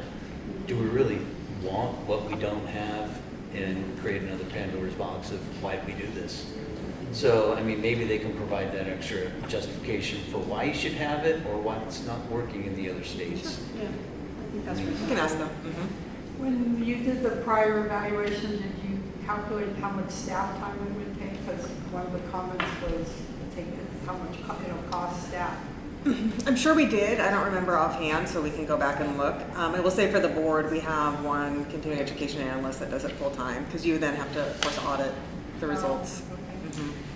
Based on what I'm hearing from the board right here, not getting the sense anybody really wants them, but I would say look at what questions are on the test. Yeah. And maybe that's the way to address it, is like so many questions should be around ADA, so many I know there are some on the test. On the but they're CSE? Super, like 2% crosswalk, I think was one of them. So, yeah, maybe that's the better way to propose it to the people writing the questions. Yeah, and I agree with that totally. I think an overall holistic look at the test questions and making sure that those test questions are evolving as quickly as our environmental issues are evolving here in the state of California, which is huge.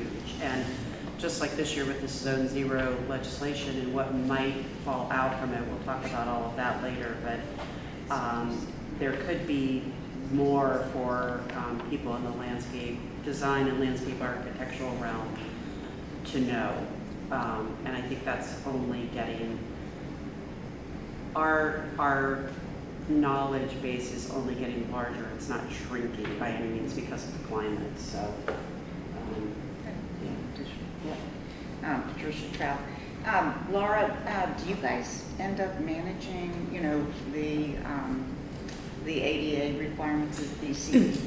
So we don't approve courses or providers because that is more staff workload. So we have regulations that specify the content of what it should be, and then it's up to the licensee to determine if the course they take meets it. But then we ask for their certificates and then audit 3%. You audit 3%. Thank you, Laura.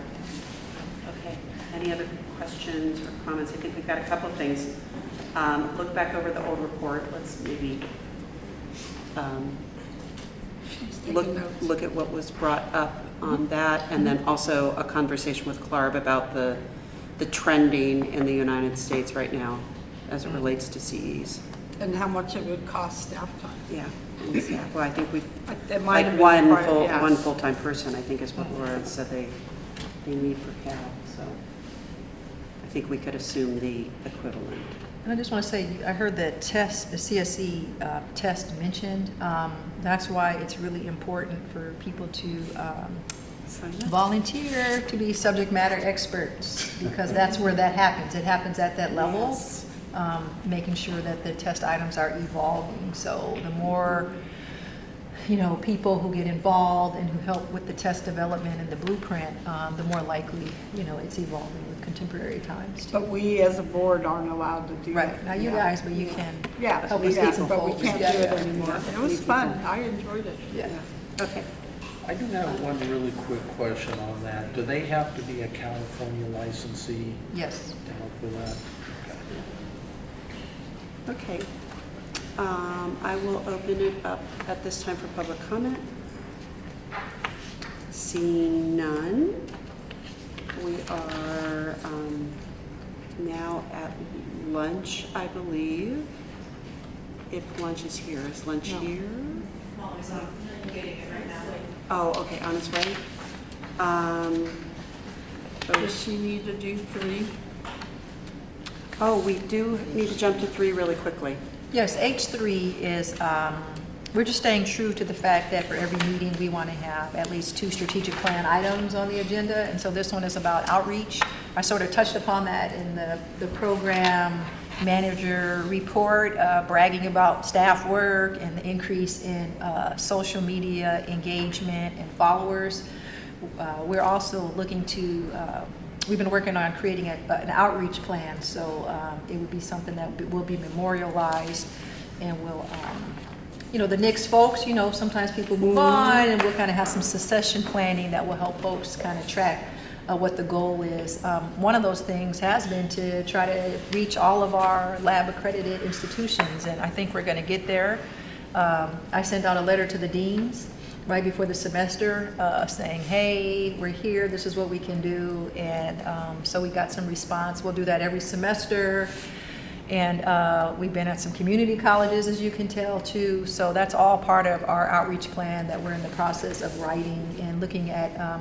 We still haven't done the K-12. We're looking at if there's any way that we can engage with actually K-16. So we're kind of doing the 14, 15, the K-16, the 16, 15 part of it now. But so we have an eye for that. And then John just gave me some information on the Community College Chancellor's Office. So if there's a way that we can get information to them and partner with them, we're happy to do that. So that's it in a nutshell. That's great. Thank you so much. Wonderful. Yeah, that is amazing.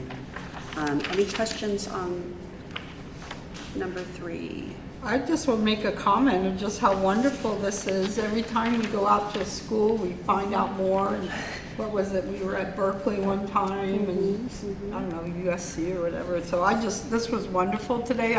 They left before we got to compliment them, but yeah, beautiful buildings and grounds. And Yeah, it is. It's great to see what programs are out there and all the great work that's being done across the state. And newer facilities, what they're integrating. Yeah, it was great. Really beautiful. Yeah. Anyone else? Okay, I will open it up for public comment. Seeing no public comment, we are supposed to be at lunch potentially. The next item will take a bit of time. Should we jump? Can we find out how far we are from delivery? You don't think we can get through? Or we could jump to, Jay. I want to give UCLA the amount of time and also not get into our, start everybody getting hangry. Give you time to actually, not have to report or have a big discussion on a really empty stomach. So maybe if you don't mind us jumping to a couple shorter things, we'll have lunch, and then after lunch we can get to your topic. Will that work for you guys? Travel-wise and no plane issues or anything? Okay. All right, let's do that. Let's jump to the CLARB update. And we have an update on the annual meeting. I'll ask Laura Zuniga to present on that if possible. Sure. Sorry, I jumped ahead. Did you guys actually end up going to the annual meeting? Laura did. I did. Only one of us was allowed. 48 hours. Yeah. Yeah, we had a whole 2 days notice this time.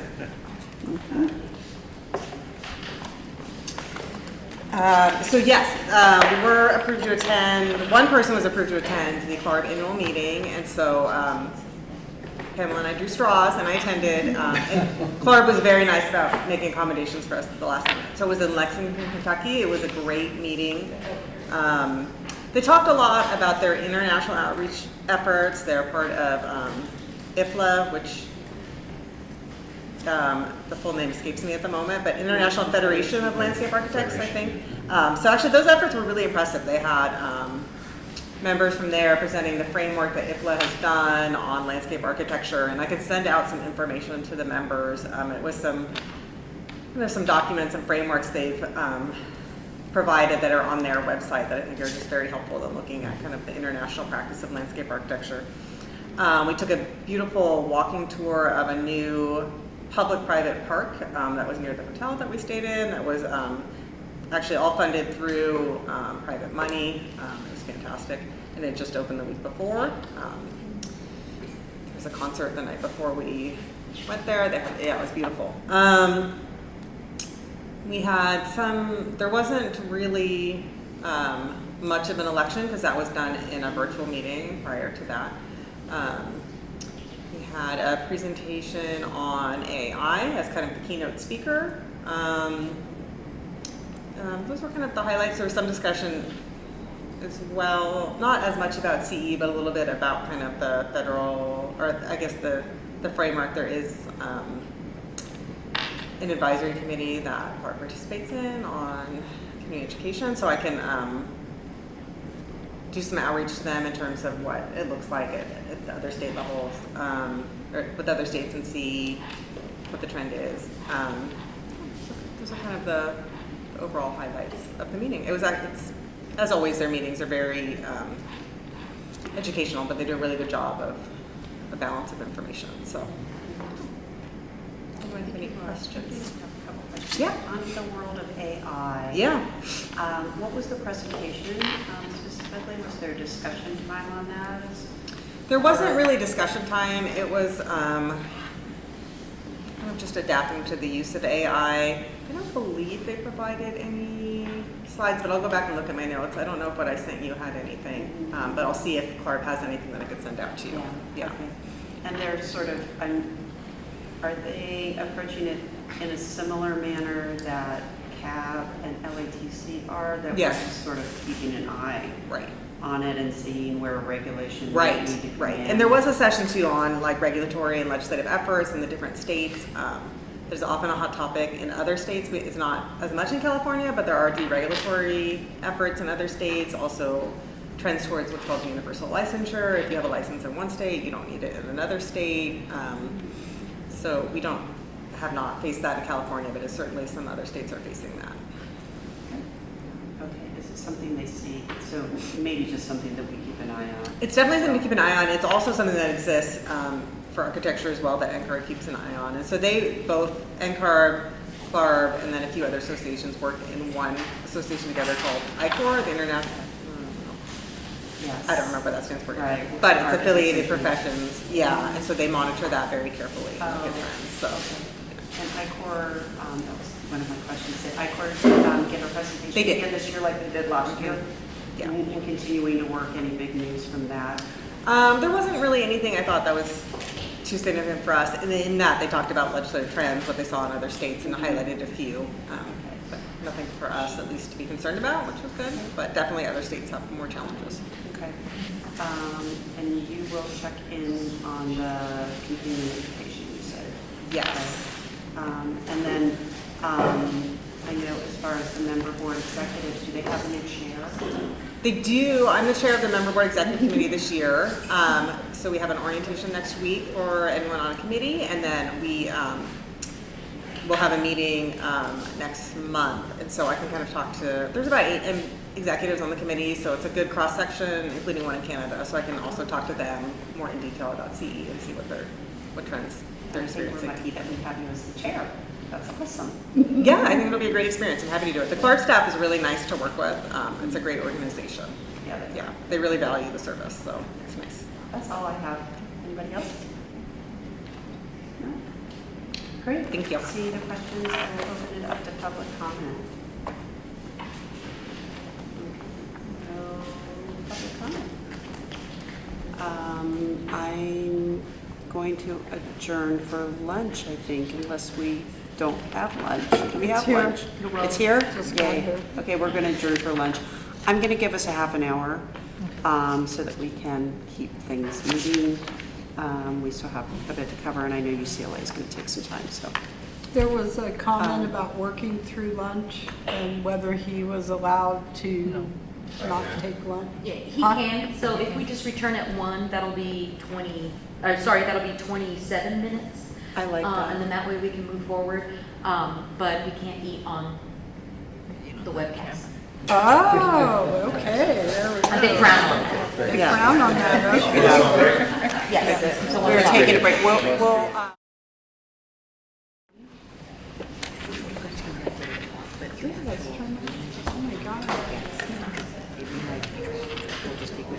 Start recruiting.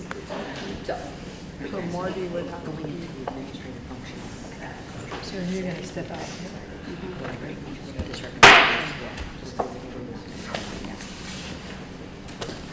Madam Vice Chair, if you could please get us started again with roll. Okay, Pamela Brief. Here. Patricia Trapp. Here. John Rosinski. Present. Martin Armstrong. Present. Susan Landry. Present. We have quorum now. Awesome.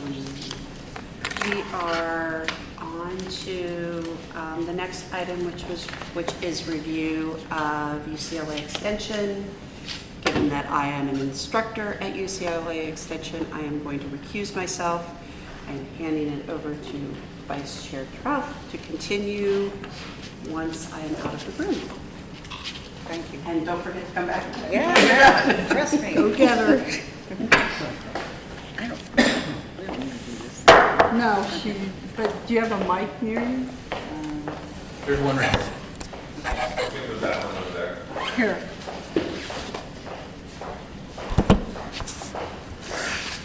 Okay.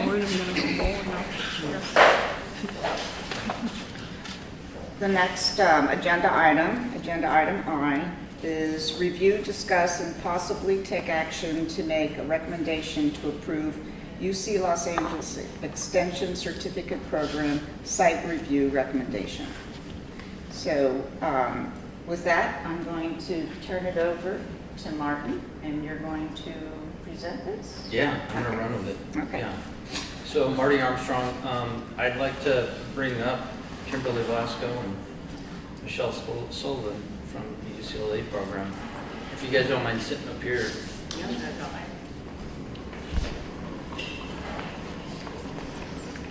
Maybe I'll borrow one of these and put it over there. I would do this one because Marty's going to talk. Okay. Yeah, that's too Yeah, far away for him. Let's do that. I'll just bring this right here. She can go with you. Thank you. So, ladies, thanks for coming. Yeah. Back in June, I think it was. July. I took a tour down to UCLA. UCLA currently has one of the certificate programs that we oversee. They were up for renewal and extension of their certification to actually have this program. So the majority of you probably know about the program. It's the landscape architecture certificate program within the arts department at UCLA. And I would like to introduce the two of you, if you don't mind introducing yourselves, because you were kind of the key players in this whole process. Sure. Good afternoon, everyone. I'm Kimberly Velasco. I'm the Portfolio Director over Design Arts Portfolio at UCLA Extension, which houses the Landscape Architecture program, in addition to our Interior Design and Architecture program and Visual Arts programming as well. And I'm Michelle Sullivan, and I'm Chair of the Guidance Committee for the Landscape Architecture Program. Thank you. So close that. So once again, the UCL, tell me, how long has the program been established? I mean, it's 47 years. 47 years. So over the course of 47 years, the program has certified landscape designers to get a certificate, but it also allowed them to, in essence, sit down and take the exam. And I think also over those years, I think some of us have had the opportunity to work with some of the graduates from within that program, and or know somebody that has. So their reach has extended. No pun intended with extensions. But nonetheless, so I visited the campus along with Christine Anderson. She was another volunteer. She's a past president with Clark. And a current practitioner, and then we also had another current practitioner join me, and Will DiBernardo. Will DiBernardo. We ultimately took the entire day and we interviewed every single component, from alumni to the instructors to the staff, and we asked the questions of, essentially, how's your program going? What can you provide us for input of suggestions and recommendations? And we evaluated, and we put the evaluation in the report that you have in front of you. That was, we've all had a chance to review it. Hopefully everybody got some eyes onto it. A lot of good things in there. A lot of suggestions that the review committee shared with the staff over there at UCLA, and I hope you all had a chance to review those recommendations. Nothing that I think, in a nutshell, that really warranted not offering, or extending the allowance of the certification program to operate. So, and I think there was a lot of positives that came out of it. They're teaching a significant amount of design, urban design, landscape design. You've got the majority of the attendees within the program are second career individuals. They've got stipulations that they do want you to have a 4-year degree before you are coming into the program. So you get a different group of individuals that come into this with a professional mindset. Some a little bit more than others, but at least they have a degree, and they are doing this on their own time. So the majority of them are doing this on night classes.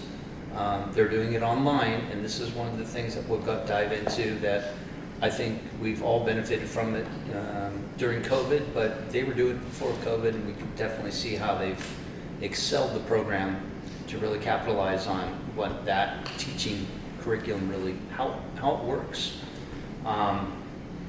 So it's 133 quarter units over the course of the entire program. So it's a significant amount of effort, 2 years, up to 3 years. 3 years. It's a cohort group, so they are going through it as a group, just like we are in our 4 or 5 year programs. And once again, they're doing it at night with a couple weekends, a day out of the weekend a month, and they're able to pull it off. It's affordable, number one, and I'm going way off into the tangent on this. It's affordable, but I think the affordability component allows for these working professionals with families to go ahead and do it as a different method of teaching what we all were taught in the 4-year university. So, excuse me, Chair, yes. I'm sorry, this is legal. I have been sitting here and I've been a little confused. I do believe that you were introducing the topic because you had been there. You had been boots on the ground, correct? Yes, ma'am. And then I felt like you kind of moved into more of a discussion. Have you shifted from an introduction to a discussion, and now you are? I'm doing an intro to get us into the actual report that was shared with everybody already, that they've all reviewed.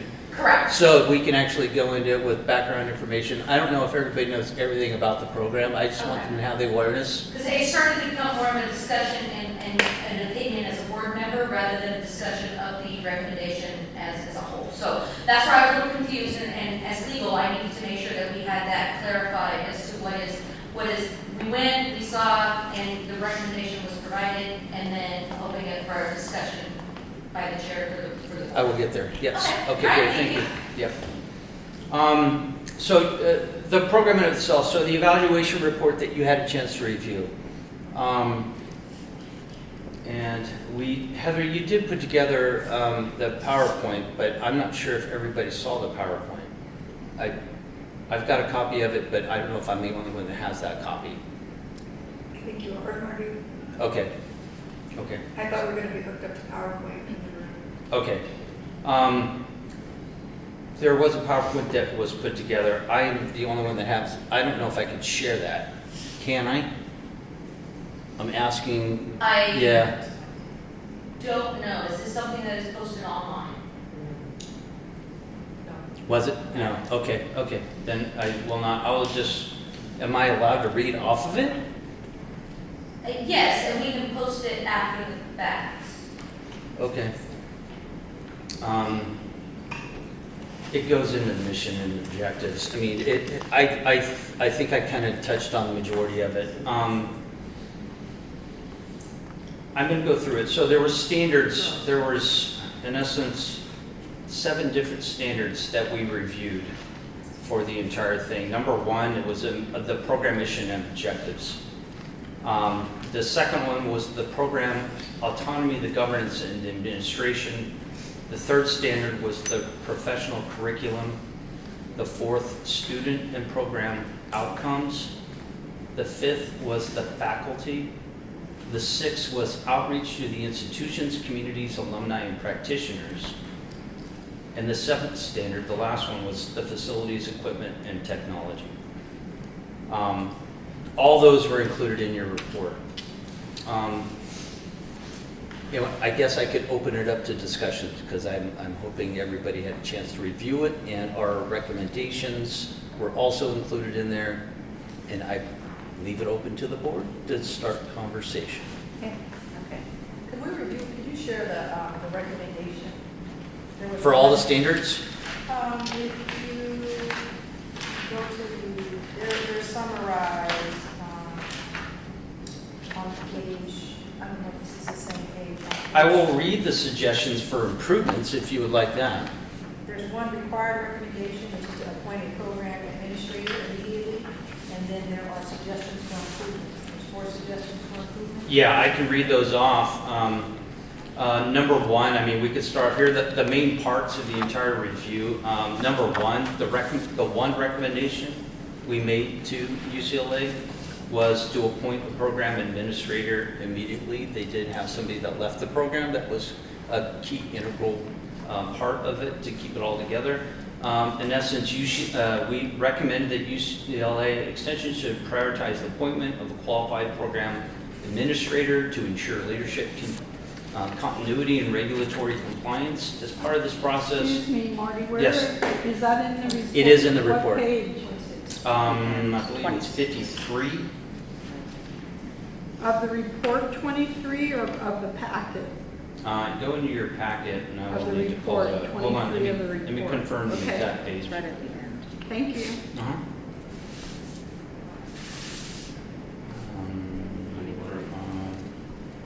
He said 23. Yeah, if you go to page Yeah. 53. Okay, yes, 71, thank you.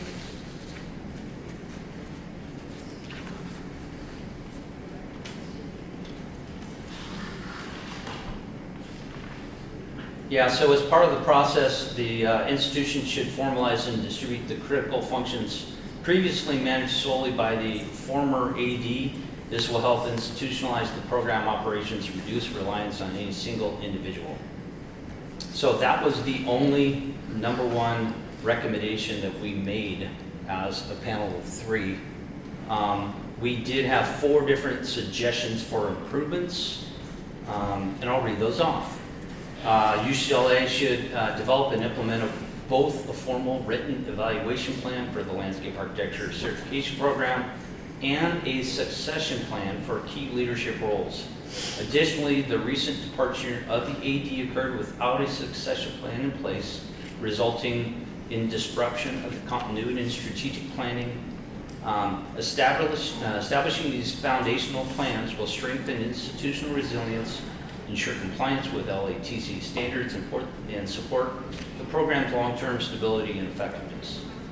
Number 2, the extension should develop a long-range strategic plan. A comprehensive long-term plan should be developed to guide the program's future. This plan should address faculty recruitment and development, alumni engagement, cultural competence, community partnerships, and strategies for expanding access and equity. The plan should also include mechanisms for continuous improvement and alignment with LATC standards. Number 3, the extension should take immediate steps to ensure compliance with the time-based requirements outlined in the proposed regulatory standards, specifically that the program administrator serves a minimum half-time base and that the administrative support is maintained at a 1.0 FTE, which is a full-time equivalence. Additionally, while the current hybrid model demonstrates a strong commitment to the student diversity and geographic reach, this commitment is not yet reflected in the composition or distribution of faculty and staff. The program currently has in-person requirements requiring students travel. To better align with its statewide outreach goals and support equitable access, it's recommended the UCLA Extension explore the establishment of satellite instructional hubs or partnerships throughout California. This would diversify staffing, reduce travel burdens for students, and enhance the program's availability to serve a broader and more inclusive population. And the last one, number 4, the extension should ensure that all program policies, procedures, and evaluation processes are formally documented in written form.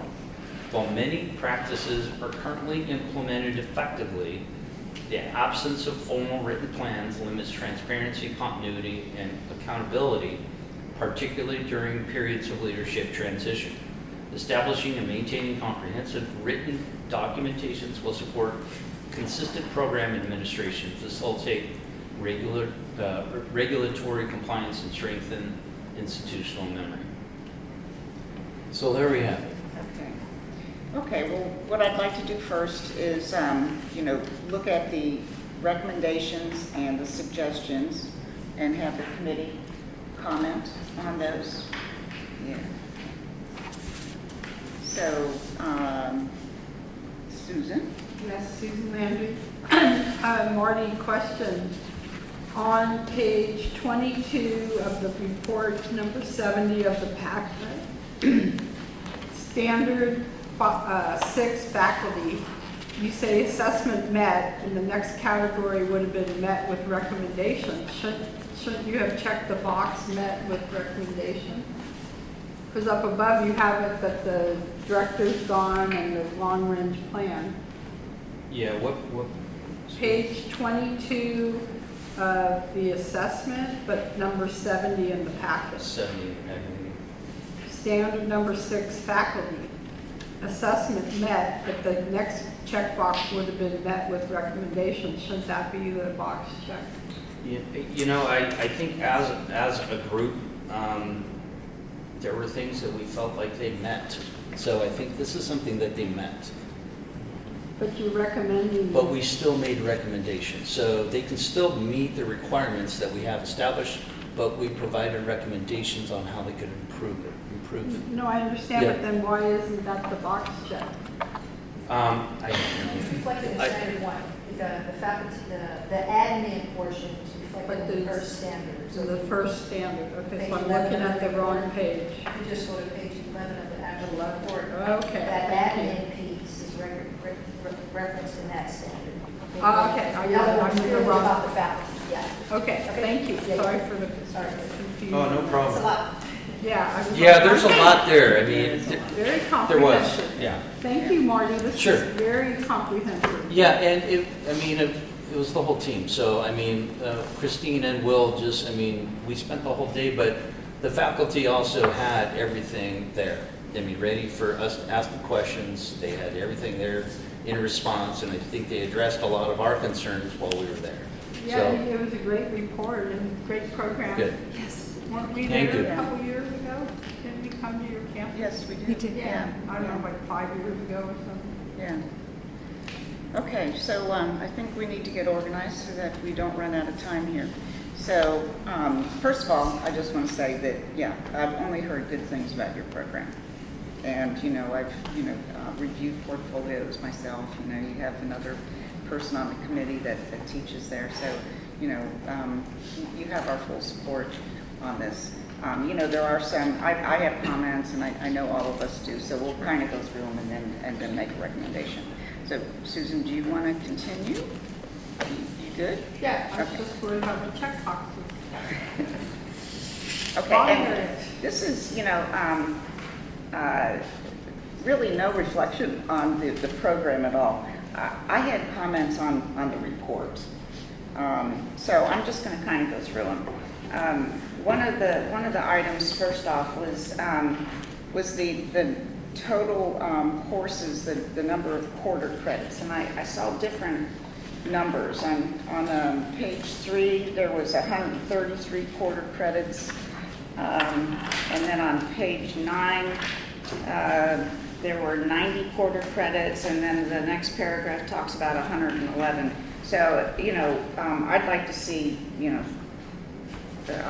see this cleaned up a little bit and just make it real clear what the quarter credits are. Another item was that you reference an organizational chart, and I'm just curious why it wasn't included in this packet of information.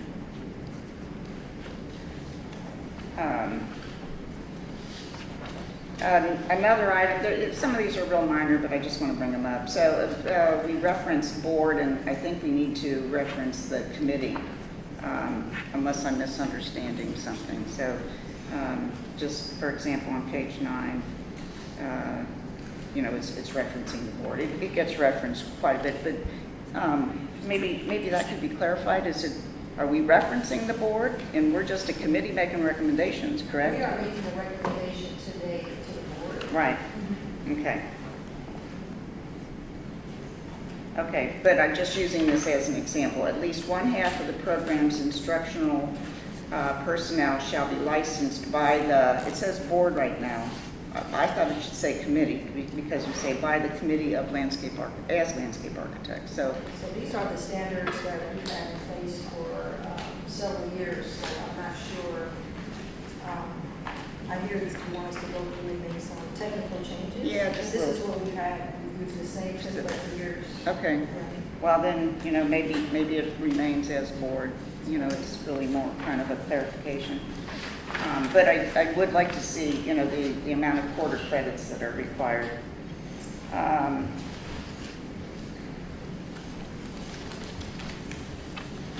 going to stop for now. And one other thing.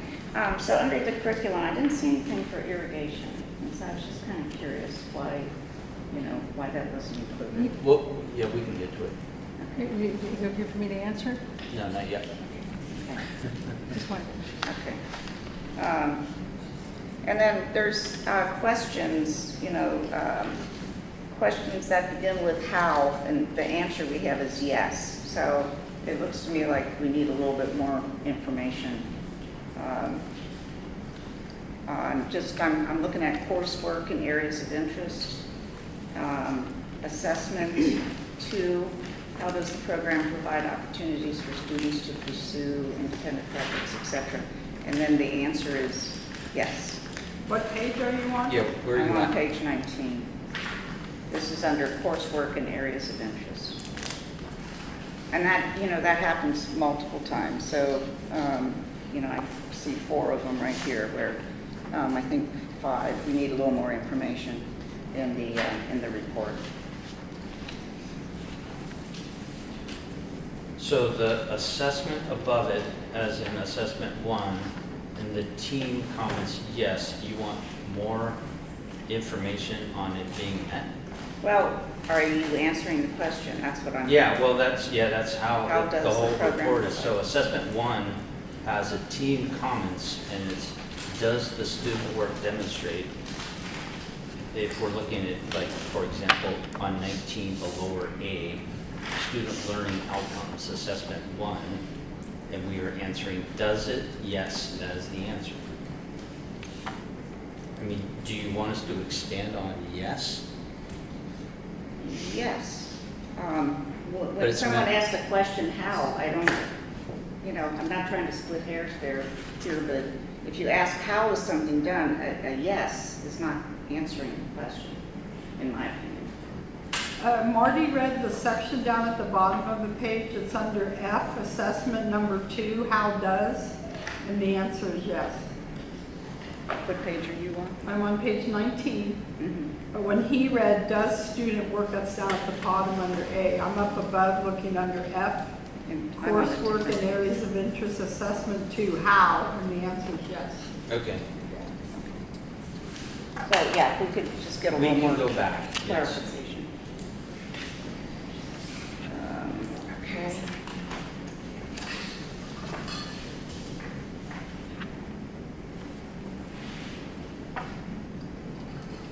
I'm gonna stop there and let John speak. Okay.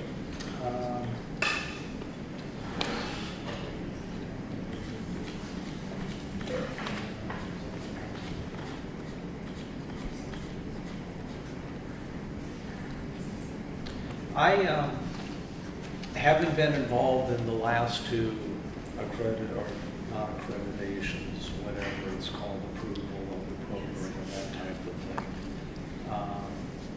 I've always been a very strong proponent of this program. I've been extremely impressed with the quality that it represents.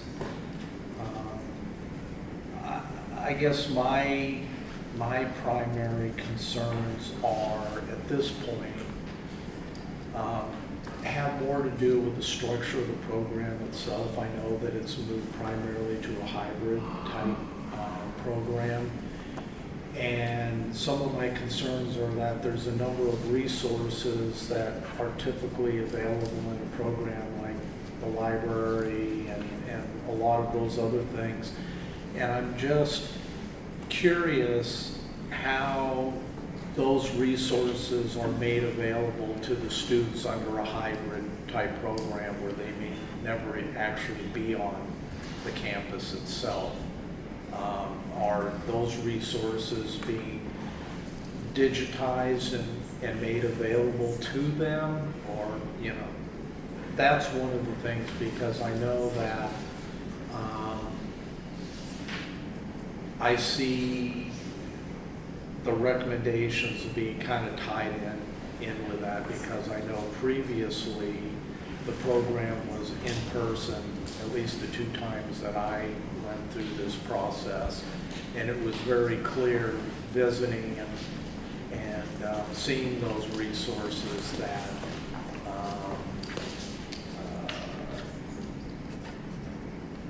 how the students utilize those resources. And so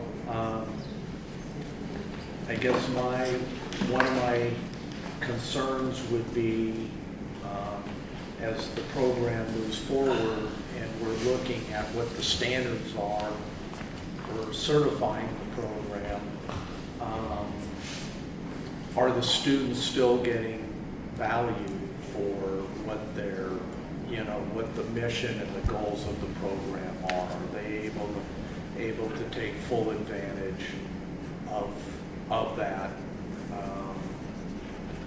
Another,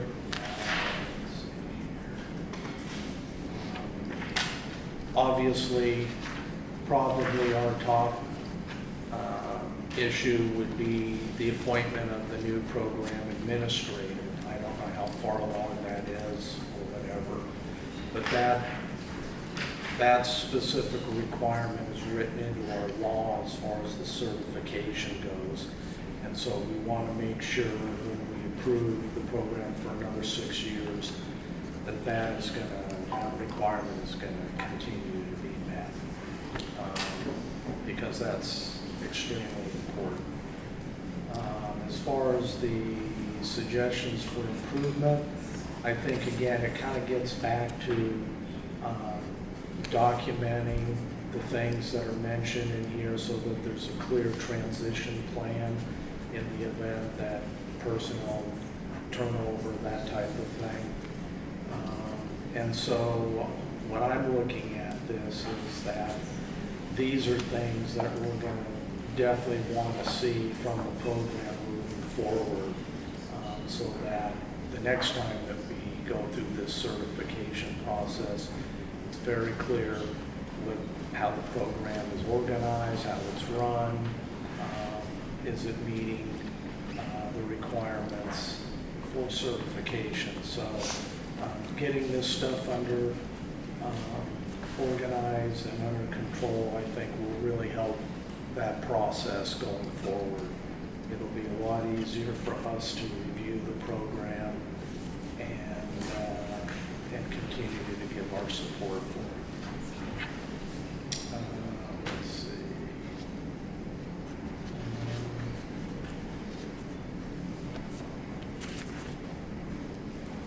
I guess the only other comment that I would have would be that the program itself continues to get full support from the UCLA Extension Program or itself. If there's any particular issues that are going on, changes within the Extension program, that's brought to our attention if it in any way might affect the particular issues that we're concerned with.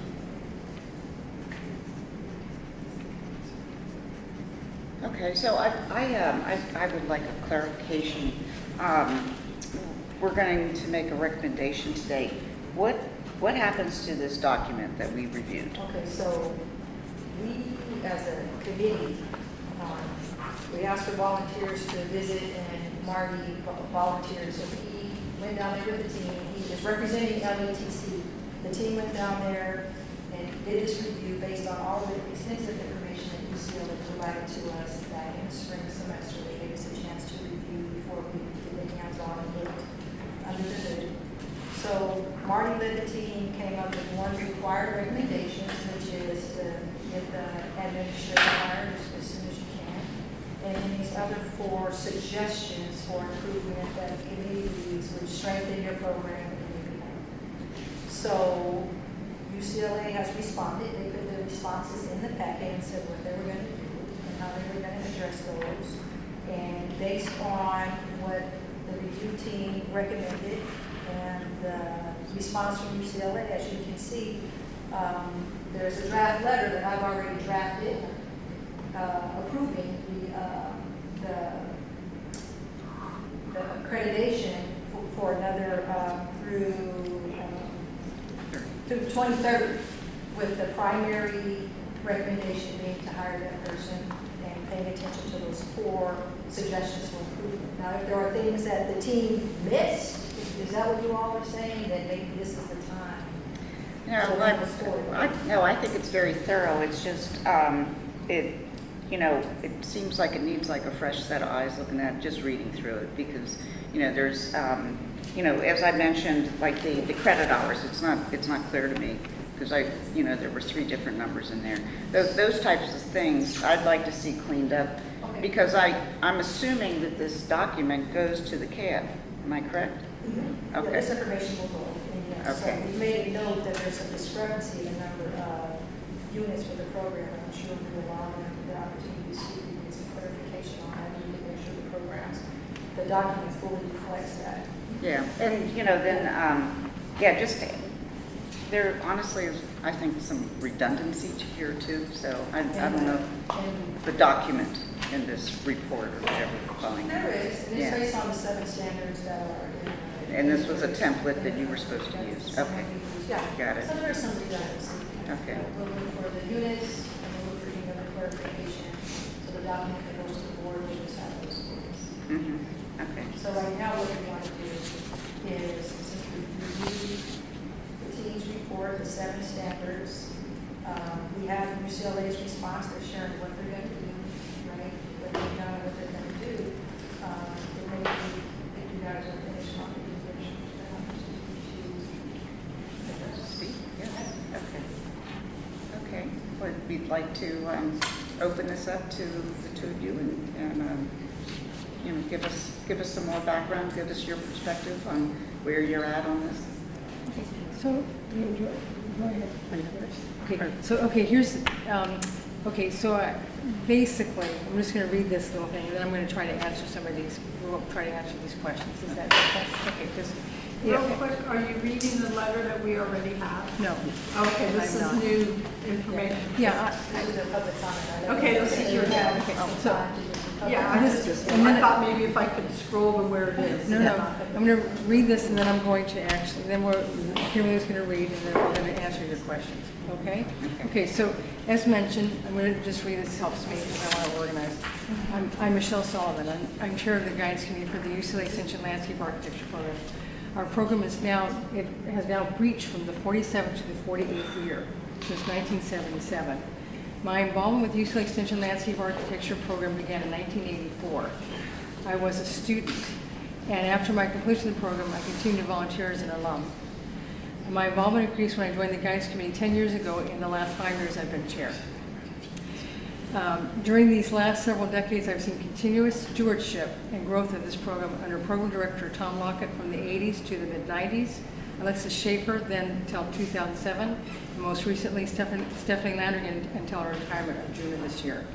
Stephanie Landrigan did a tremendous job in keeping the program current with evolving trends and direction of our profession, which rapidly evolved during her 18-year tenure. This program has always created pathways for many to have the opportunity to be educated in the landscape architecture profession who might not otherwise have had that opportunity. Our instructors are practitioners. They share real-time trends in the practice of our profession. We have a very active and engaged guidance committee that care deeply about the program and provide additional support, mentorship, and networking opportunities to our students. Our students come out with an understanding of landscape architecture with many already employed in landscape architecture firms. When COVID came upon us all, rapid adaptations needed to take place.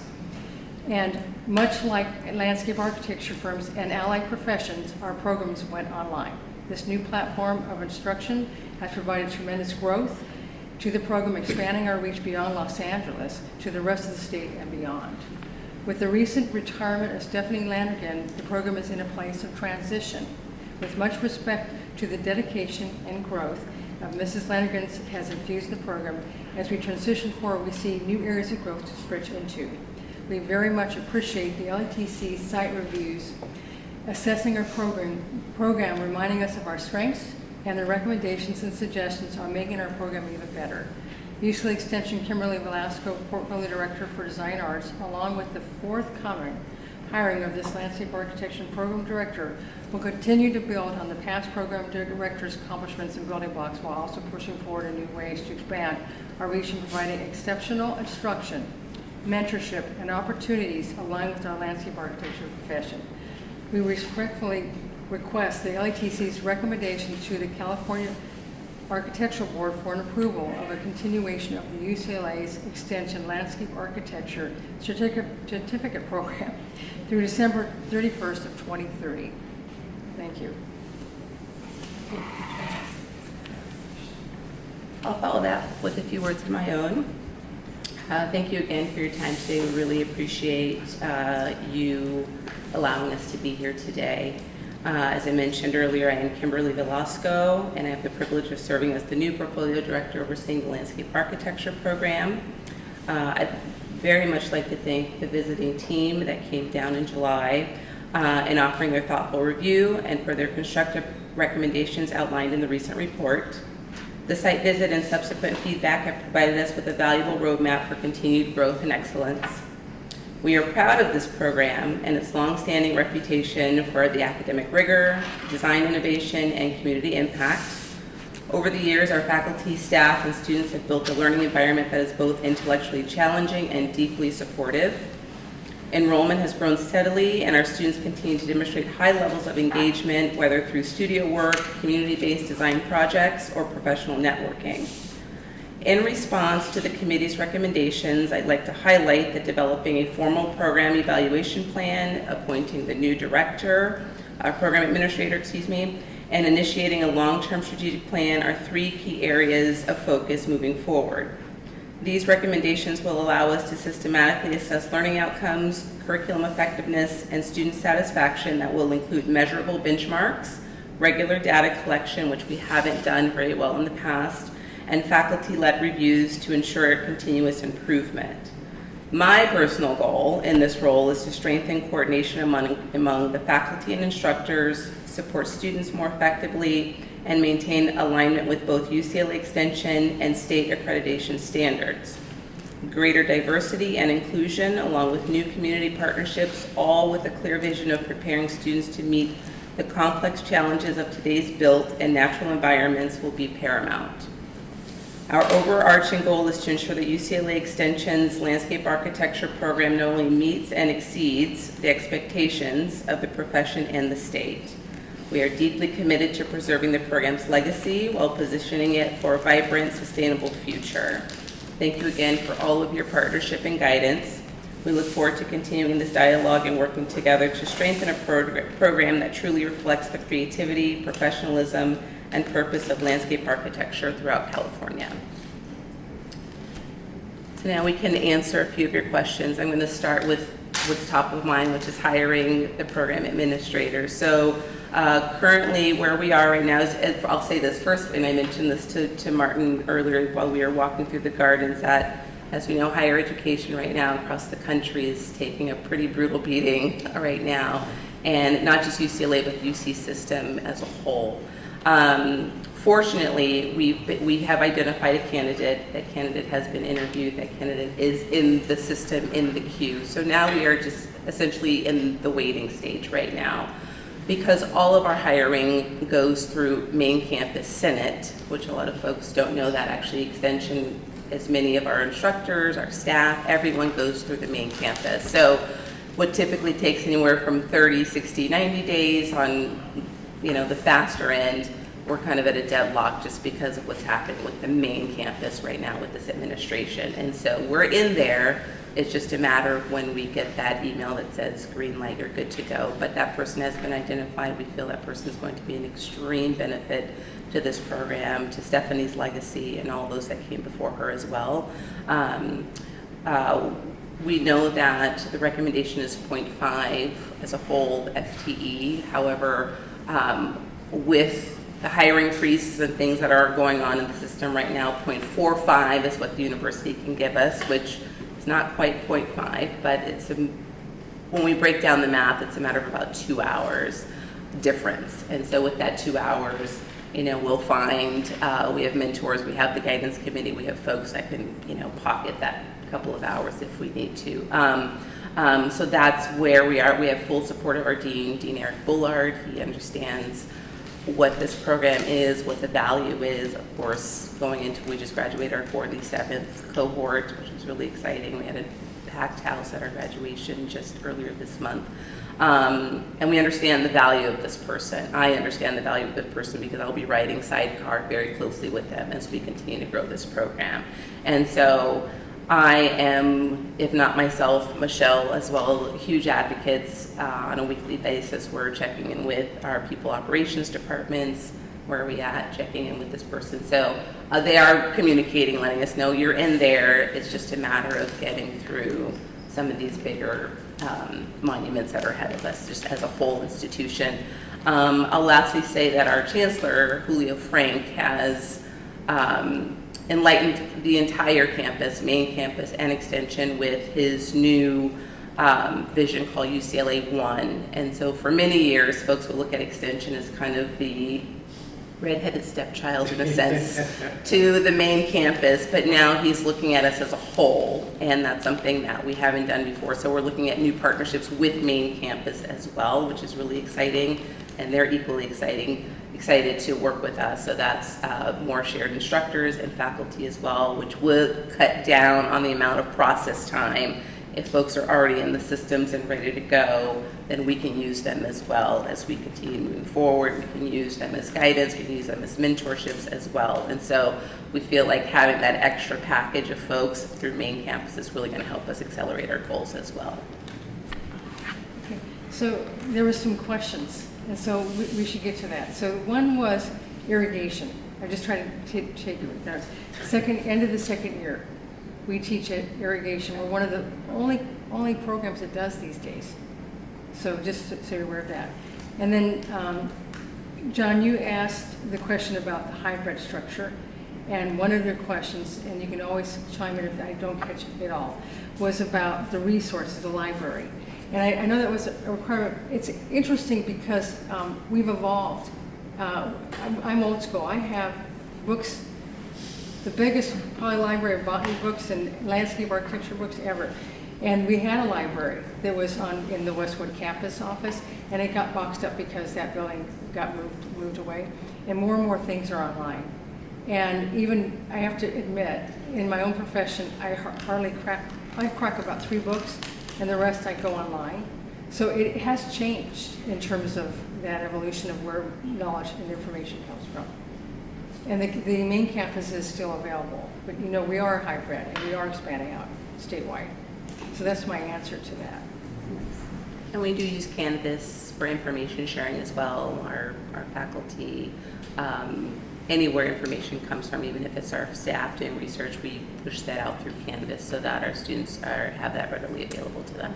The other thing I want to mention is that the student body has a website. They have a active chat room where they share information across each other. It's quite connected. And as Marty mentioned about the cohorts, they're very supportive of each other. So they're not competitive. They're actually help to boost each other up. It's a really unique program that's exciting to see that kind of energy engagement. So that was one question. I hope that satisfies the answer to that. Okay. The next one was about, are they still getting the mission and vision of the program? Most definitely. They most definitely are. Our mission and vision of the program, which is still aligned, and we'll be looking at it when we refresh our long-range plan. But it is that we prepare and inspire students to engage with the social, cultural, and environmental challenges that impact our communities, natural areas, upon spaces, and built environments. And we're continuing to support that. The students are getting it. So that's that part. Appointing of the new program administrator, Kimberly, if we don't mind talking so much. No. Did that. Suggestions for improvement of documentation. Would you like to speak on that one, Kimberly? The documentation of program?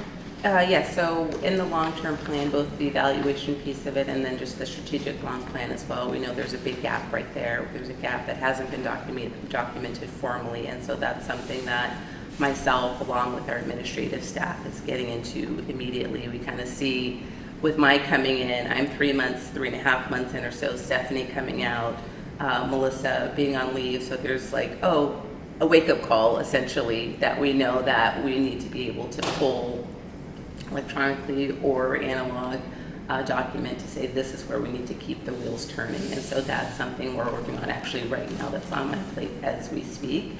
And that's just going to account for any of this moving forward. Obviously in the next 5 years, 6 years, when we revisit and hopefully we're sitting in front of you once again, you'll be able to see that document, that living document. It's something that's going to be iterative as well, as staff may change throughout the years as well. So that's something that not only in landscape I'm actually doing as a model across my entire portfolio, because we're having some experiences similarly in other pockets. So this is something that we're standardizing across the portfolio.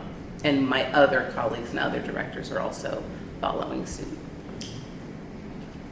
I'd like to open it up for public comment.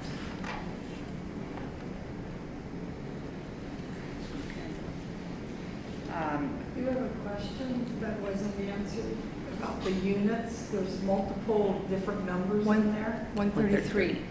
What's that? 133. 133 is the number? Okay. Yeah, I just, as we give this document to the CAB, I just want to make sure it's tight and, Absolutely. It's Yeah, I'm good just looking at, representation. I'm looking at what you were pointing out. So it has to have, it needs to have at least 90 quarter units. That's the first question. So they had met it. I think this might have been in 2022 with 111 quarter units, and now they're at 133. So the program's expanded. As far as the requirements. But the requirement still sits at 90 quarter units. Excuse me, That's the minimum, I'm going at least. to correct what I said. It is 111. I have it right here. It's 111. I apologize. Okay. Yeah, I just wanted to double check. I just There we want go. to make sure it's correct in our document. So to follow up then, because this is going to go to CARB, CAB in a week, are these typo or things going to be corrected prior to issuance to CAB? So page 3 of the overall analysis, the 133 will be changed to 111. And then down at the next, Patricia had them. There was one at 90, there's one at 111. That's correct. The one at 90, the 111 is correct. On page 9 of the report, where it says the program consists of 111 quarter units with 105 With the electives. units with 6, right? And up above that on J, the program shall consist of at least 90 quarter units. And it does. And it does. So that was just, that we required to say. Okay, oh, okay, so that's the, okay. Maybe a minimum is a little more clear. I don't know. I was a little confused when I read it. So. Yeah, minimum instead of least. So these will be updated for CAB. I would also like to, since you teach an irrigation course, I'd like to, document that somewhere on your curriculum. I didn't see it. Well, we'll double check that. Yeah, okay. I'm just looking at program curriculum. Page 17, item B, professional curriculum, would that be where it would be added? Yeah, that makes sense. I thought it also could be added to page 8 that talks about program curriculum. Yeah. So both places. Yeah.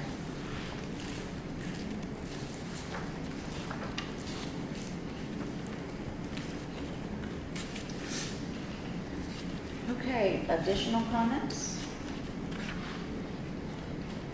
I've got a comment of thanking you for the responses. They were very well received. Thank you. And very thorough. Thank you. Yeah, we're using this as a solid template to move forward across the portfolio. And to John's comment earlier about just the changing landscape that we're in, we'll definitely keep everyone abreast if anything changes in the environment that we're in right now. But we've been informed that this has been coming in waves, and Extension has already kind of come through their waves, and so we feel secure in that we can kind of move this forward in a positive way. Okay. Are we ready to? I'll make a motion. Okay. I will ask a question first. John mentioned something briefly of whether we're approving 2-year or 5-year, because the letter is about 5 years. So because they don't have the administrative person in yet, do we want to do a 2-year so they get it in, or do we want to do the 5-year per the recommendation? I think based on what they provided us, that they have somebody in the queue and it's in that process of getting executed, I think 5 years is probably what I would like to see. Okay, so I'm going to make a motion that the committee approve the visiting team recommendation and to extend the accreditation through December 31st, 2030. I second. Roll call. Any additional discussion? Yeah, I'm willing to support this motion with a provision that we get periodic updates from the program on where the recommendations stand. Absolutely. So you're making a friendly amendment to my motion? Yes, I am. Is that right? So what was the motion? The motion is what's written in here to approve accreditation through 2030, but John's saying he wants updates. Do we have to have that in the motion? So if that's going to be part of the recommendation, you would need to approve that, and the second would need to approve it, but you don't have to approve it. We have a motion and a second on the table, so that's what we will be voting on. Okay, but John's comment is he'll support it, but he wants to add. So it's up to you, as the person who made the motion, to add or not add. Your Okay, I'll motion add is that. made and seconded. I'll add that to my motion, Okay. to have a, like every year, every 2 years? I would say until the provisions are met once a year. Okay, so my motion is amended to have a once-a-year evaluation until these things are met. You need a second. Is the second amended? She's got a second. I'm seconding it, yes. Okay, but you are also amending your second to match the first, or you? That's withdraw your correct. second? Okay, thank you. That's all it is. Then that is now the motion we are voting on. Okay, I think we're ready to vote. Martin Armstrong, Yes. John Rosinski, Aye. Patricia Trout, aye. Susan Landry. Yes. Thank you guys for coming. Yes, thank you You so have much a for great having us. program. Your lovely things, even all the way up here. We're really excited about the future of the program. We really are. There's lots going. We really are. It's, you know, we're going to stretch further and again, this, I don't know if I'm supposed to speak, but the site review assessment helps us, makes us stronger, gives us a new pair of eyes to look at it. And so we appreciate the time and energy that LITC put into that review for us too. Yeah. Thank you so much. Can someone bring Pam back in? Any time check? Pam is planning at 3 o'clock. Pamela moved her flight back, but Martin. Martin still has to leave at 3. Well, we have No. one more agenda item, so Okay. I think we can handle it if you're ready. I don't need to leave at 3. Yeah, I'm leaving tomorrow. Yeah, I'm fine. Don't kick me out. Same pissing video off that bad.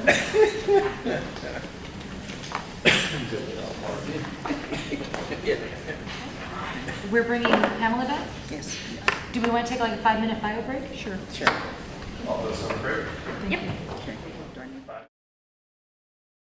I'm your worst enemy. Yes, yeah, That's roll the perfect. Roll the That's camera. perfect. Yeah. Awesome, Okay. great job. We are back. Vice Chair, would you do us the favor of taking roll again? Okay. Establishing a quorum. Martin Armstrong, Present. John Rosinski, Present. Patricia Trout, present. Pamela Brief, Present. and Susan Landry. Present. Madam Chair, we have a quorum. Fantastic. We are now on item K, which discussion and possible action on election of officers for the 2026 term. Kimberly, do you have anything on that? No, we just need to put forward a chair, vice chair. It can be a slate if 2 people are going to go together and want to be voted together. Okay, Yeah. sounds good. And you guys just nominate one another. All right. We did have a bit of a wrinkle we found out earlier. I guess 2 of you are for sure going to be with us, and 3 of the 3 are of you terming out. will be terming out. So it is acceptable to have one of the ones terming out to be in a leadership role, but generally it's preferred that someone we know will be staying for the whole year serve that. So we usually save that for if we have to, but because if that person does term out, that person will have to do another election. So just keep that in mind. And then I don't know how this board would like to do it, but either someone can nominate themselves or someone can nominate somebody else, and that person will have to accept the nomination. Oh, okay. Madam Chairman, is it possible to to actually describe who's going off and who's still on? Oh. That's public information, so absolutely. Yes, currently I am the chair and Patricia Trout is the vice chair. No, but No, It's terming out. Oh, terming out, I'm sorry. It's me. I'm like, John, the person that's been running the meeting. Patricia, me, and John. John, you are terming out in 2026. Yes. That's what it says on the I website. just got renewed like last year. I'm Yeah. terming Patricia out. You got brought Trout in and and said, Susan yeah. Landry are what I understand to be the answer to that question. Sorry, I misunderstood you. You're looking it up, Laura? Let me have it on my. So according to the governor's, oh, you're not. You're a legislative appointee, right, John? Pardon? Are you a legislative appointee? Yes, I'm You're on one the side, let me open that up. Senate Pro Tem.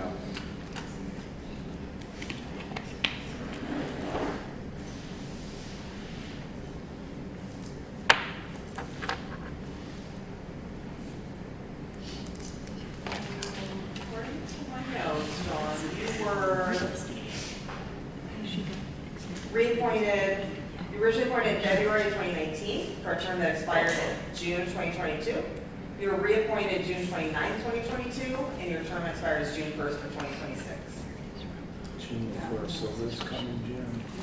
I have a question, because my first term was, I was just filling the remainder of Mark Trusted's term. Are we allowed to serve 2 full terms? Or how would that work? It is 2 full terms is the term limit. Full terms is not defined, so it's generally up to the appointing authority to determine what they're comfortable with. In the past, the governor's office has considered it if a member serves more than half of a term to be a full term. I don't know, the legislative process is a little bit more opaque. So this June, coming June, then, that's the start of my grace year, correct? Starts of your grace period. Yeah. Okay, because I know that I was told by the Senate office that I just serve until my replacement comes in. That's what they told me. Correct, so Up to 1 during the year. grace period, that's what happens, and that's one of the reasons why we don't recommend that, because you could literally be replaced the day after you go into grace. So you serve your last day and the next day you're replaced. Or you could not be replaced and you serve the entire year, and then you're forced to step down after that year. But because there's such there's no confidence as to when the governor or legislature will find somebody, it creates some issues if that person is appointed as a chair or vice chair. It's not prohibited, we can figure it out, but we have 2 that will be for sure here for the entire year, no matter what, not on wood. So I'm going to make a motion, I guess. I'd like to keep the 2 people that are going to be left.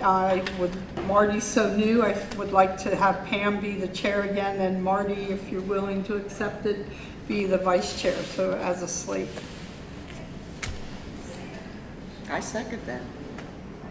10-4, I can do that, yes. Okay. Third or fourth or whatever that is. Discussion. Oh, We have a motion and a discussion. second. It's been motioned and Yeah, seconded. motion and seconded, so The discussion. motion is seconded. Is there a discussion? The discussion, I'm looking at the website, and it says, Patricia, yours ends June 1st, 2026. That's correct. Correct, Yeah, and she that's recently got an Oh, you extension. got an extension, okay. It hasn't been updated yet, I had the same question. Okay. I have no question then. Open the public. Do we, I'm going to open for public discussion. No public. No, that's right, There's no everybody's public. left. Our public left. Our public left. Public is gone. No public discussion. So we call vote. Can you please call vote? Okay. Okay. Martin Armstrong, Yes. John Rosinski, Aye. Patricia Trouth, yes. Pamela Brief, Aye. and Susan Landry. Aye. Motion Alrighty. passes. There we have it. Next item. Thank you for your confidence. You guys are only left. Sorry. Yeah, I had to say that. That was a low bar. Julie, yeah. Okay, we are now on L, which is the legislative update. We were going to skip this because, well, I will tell you why. Because the bill that is on it is the exact same bill that we discussed last time. And nothing's happened, and it will continue to stay on our meeting agenda until there's a change of some sort, one way or another. Thank you, Laura, for your presentation. Okay, here we are, on to Zone 0 Defensible Space Regulation. LATC Chair Pamela Brief. As I mentioned to some of you this morning, hopefully I think everybody should have in front of them, you were given the draft regulation in your packet, but a new regulation was just provided by Board of Forestry yesterday. And since I get those emails, I sent that over to Kimberly, and she was good enough to print some out and have them as handouts for us.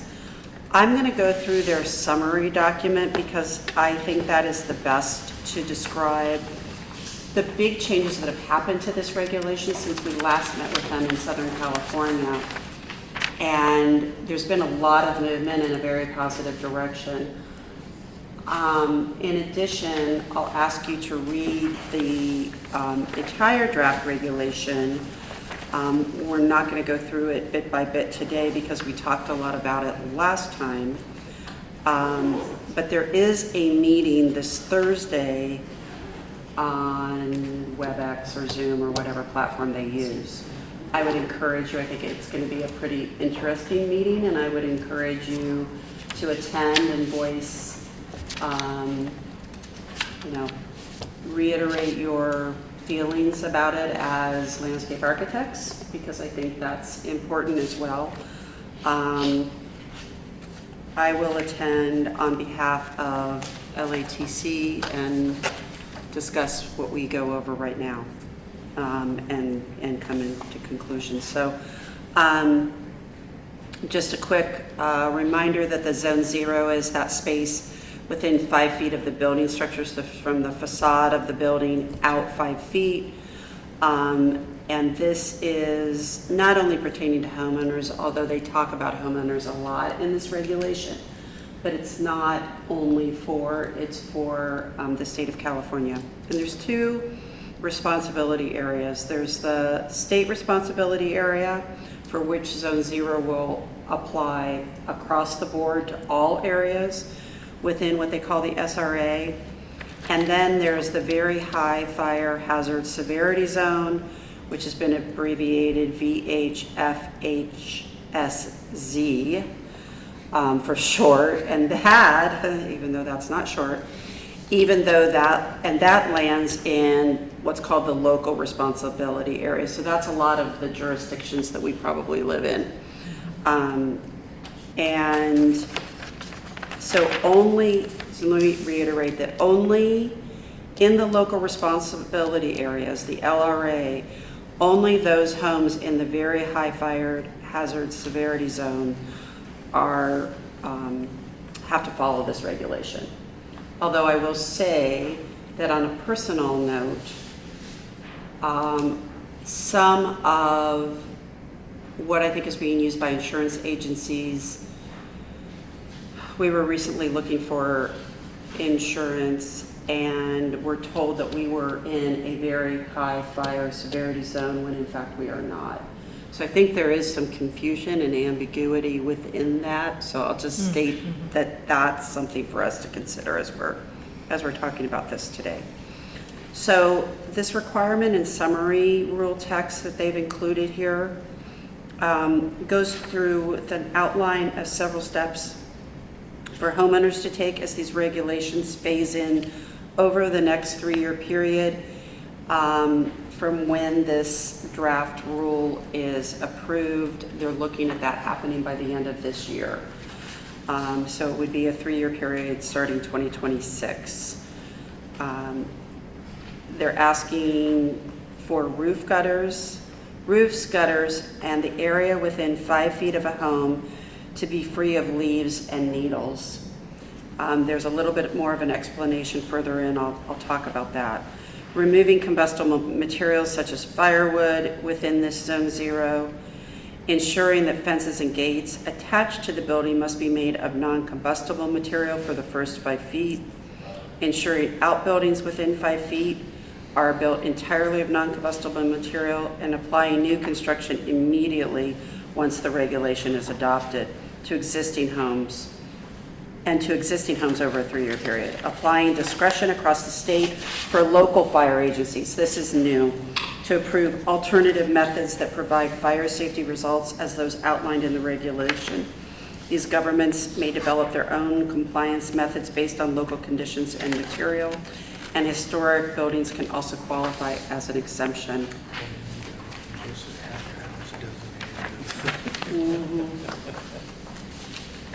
Yeah, we're all going to try to get our houses on historic registry.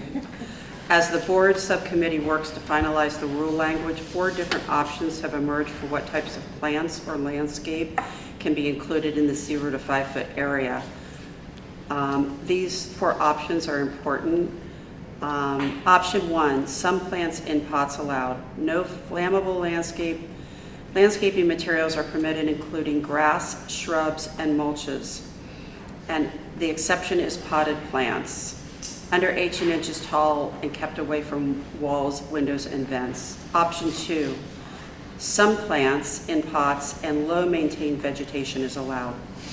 So it's the same as option 1, with also low plants under 4 inches tall if kept away from walls, vents, and windows. Option 3 includes some plants in pots and also planted.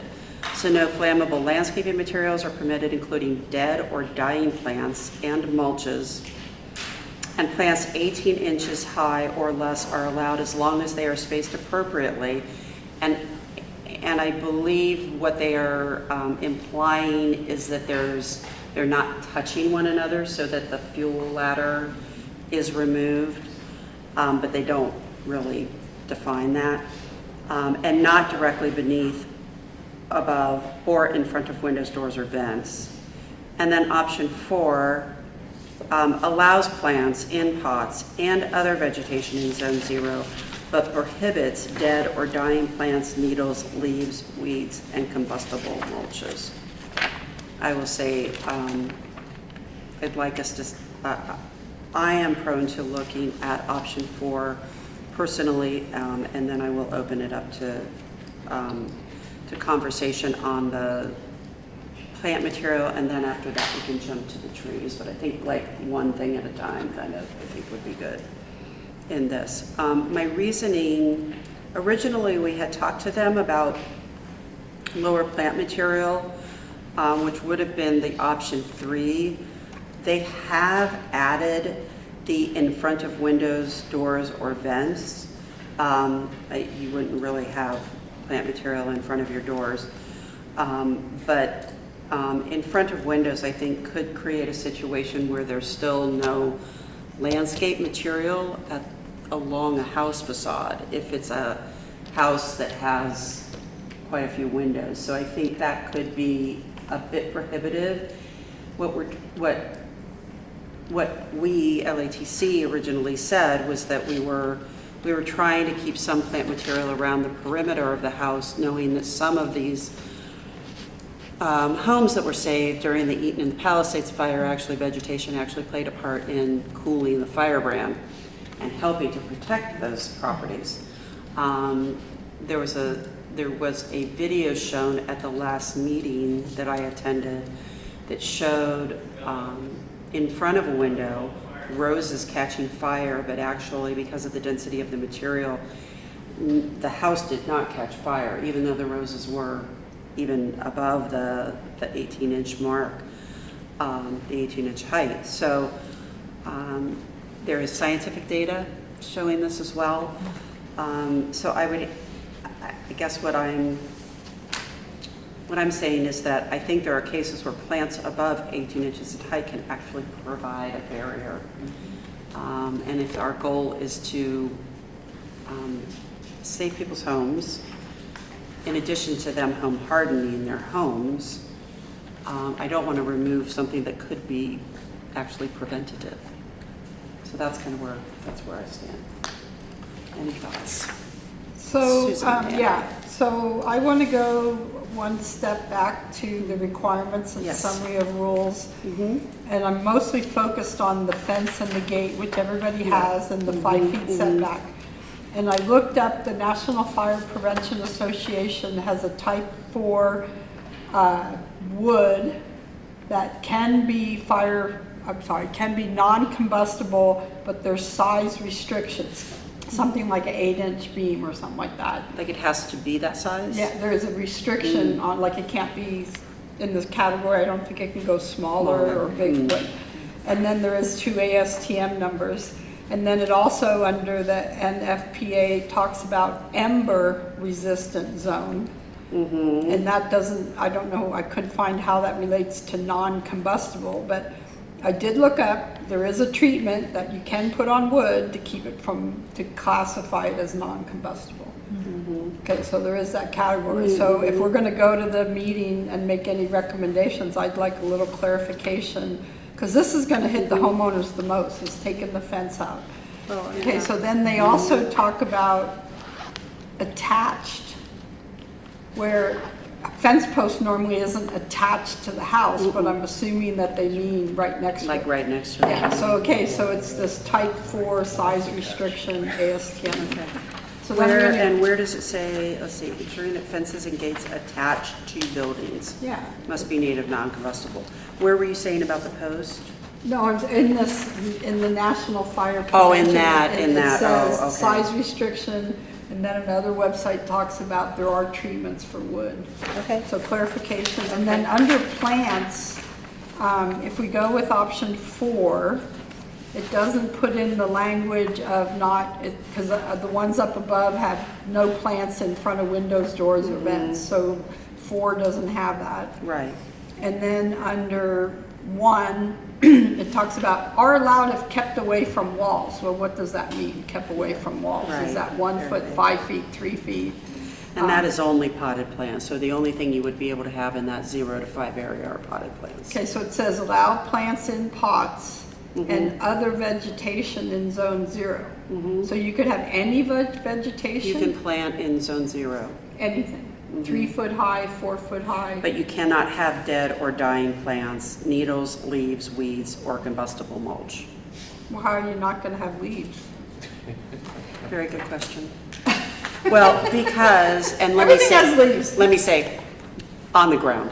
Okay, but it doesn't, okay, so let me we're go- let me- wordsmithing let this me- right now. Let me Yes. answer that. When you go deeper in, and that's why I said there's a little bit of information in here that we have to talk about. What they said in the leaf litter aspect in here is that it cannot be more than 3 inches thick. It's pretty thick. Option 1 says no fallen leaves. So that might be if we recommend option 4 to prohibit dead, dying plants, falling needles, leaves, weeds, whatever. So the fallen word isn't in there. It's in option 4 as well. No, I'm saying here in this little summary that you. Yeah, in the summary, Yeah, okay. there's more information. Okay, so how far from the wall, define non-combustible wood, if there is the option of having treated Well, I think wood. if there is information that is out there that says this will make it Non-combustible. non-combustible, then perhaps, let's go into our definitions. Do you want to, you're going to the meeting, so do you want to take this little note down? Yeah, I will. I can give you I'll this take a page. photo of that. And then there is a category ember resistant zone, so that wasn't anywhere in the ordinance, all of it is non-combustible. It actually is. The bill that was passed, written by,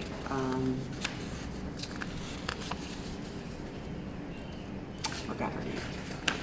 She's now our senator. She took Adam Schiff's job.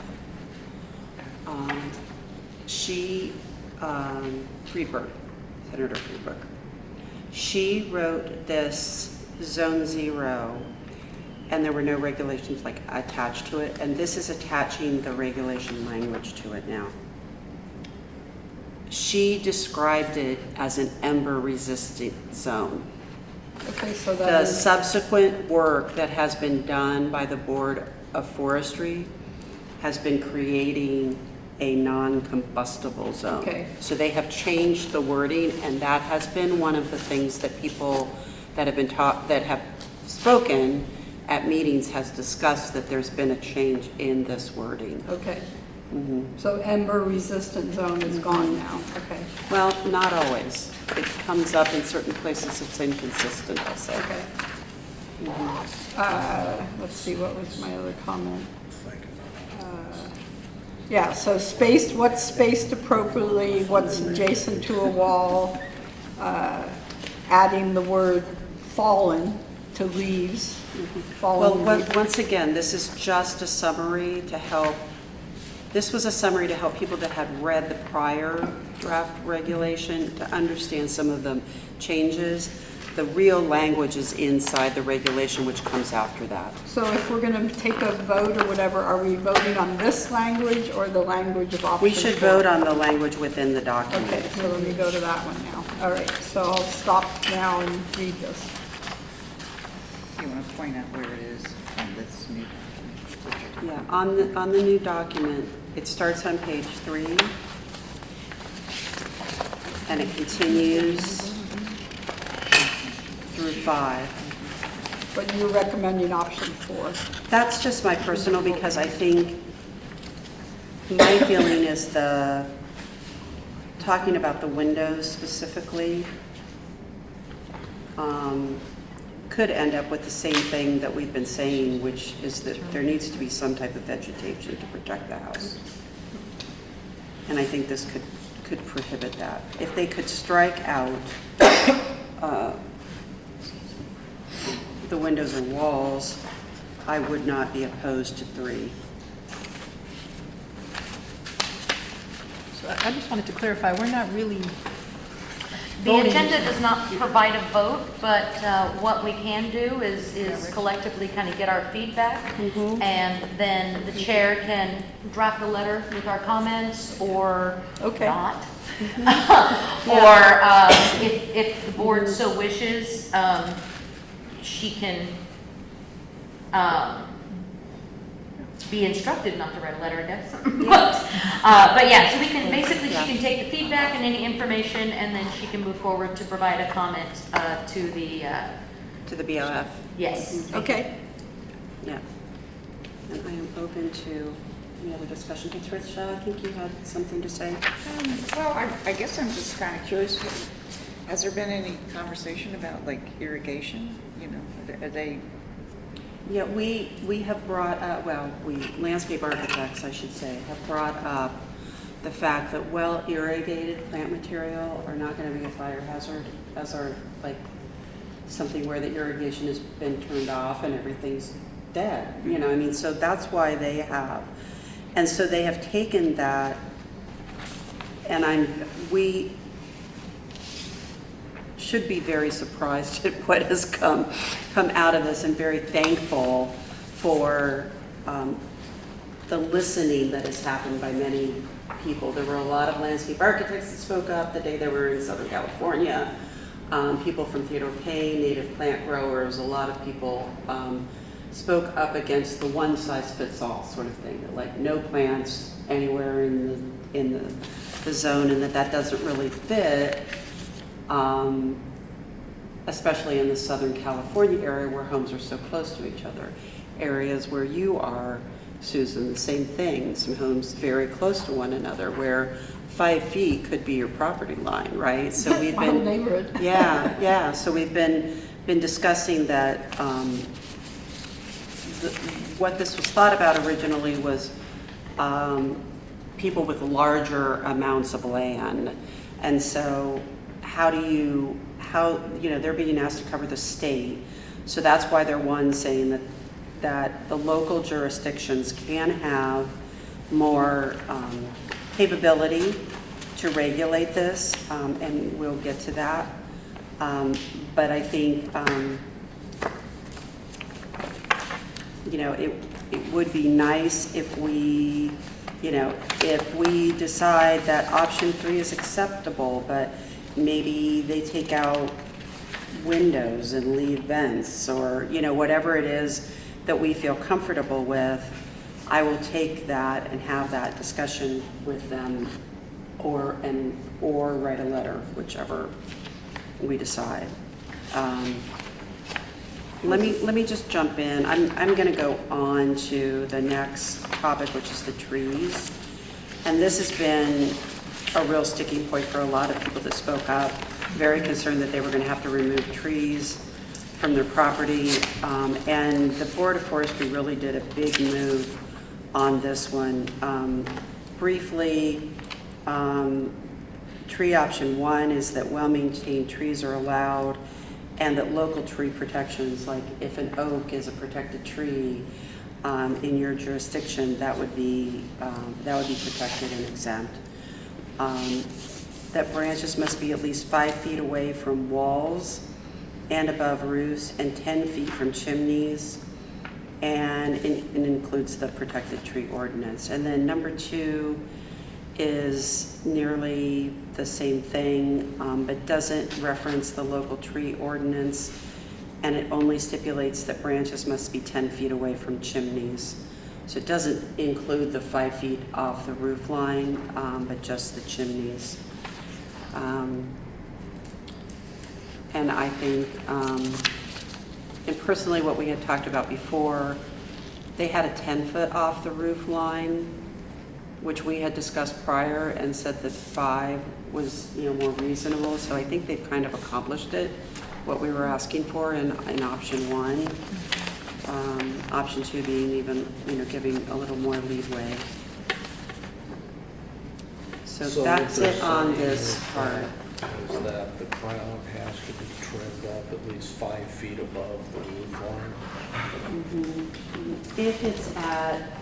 If it's at in that zone 0 area, within that zone 0 area, if the tree is in that zone, that 0 to 5, problem being that if a tree is within that zone, the thing that's been brought up is like, what about a little ornamental tree that might not ever get above the roof line? Yeah.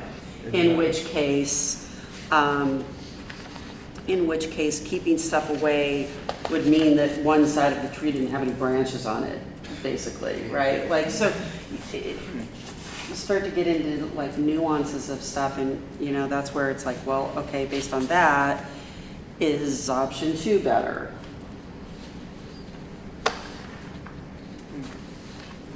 And certainly, if we don't feel like at this time, we want to comment, we can, that's a choice. But I do want to comment. Yeah. I will point out something that it does say on option 3 and 4, no landscape materials that are likely to be ignited by embers. What plant list is that? There isn't one. So that's one of the comments would be, someone needs to be working on a plant list. Well, and one of the things that I think is, instead of a plant list of things that are acceptable, why not a plant list of things that are not? Either way. It might be an easier list, It right? might be more liability to create one that is accepted versus less liability if it says don't, Just don't plant this juniper here or something that, that might be more. John, what are your thoughts? You don't want to know what my thoughts are. Come on. None of the above. If this isn't the definition of insanity, I don't know what is. Right. No, I don't even know how to respond to this, to tell you the truth. I don't think it's going to make a damn bit of difference. Because the places that burn, the really big fires, it's not going to make any difference whatsoever. I agree with you. Where I think it is going to be important, John, is not so much within a fire. I think it's for the heat island effect, the climatic conditions that it's going to cause. I think removing plant material from people's homes where they currently don't have air conditioning or can't afford to run it, and now they're heating up their house and don't have the money to cool it down like they're going to need to because now all their plant materials are removed. I think that's the health, safety, welfare condition that I think we really have within our purview. I think these firestorms that, like the Eaton fire and the Palisades fire, there was no rhyme or reason, and I was feeling winds from directions that I had never seen ever before. Since I moved into the area in 1993, so it's been a bit.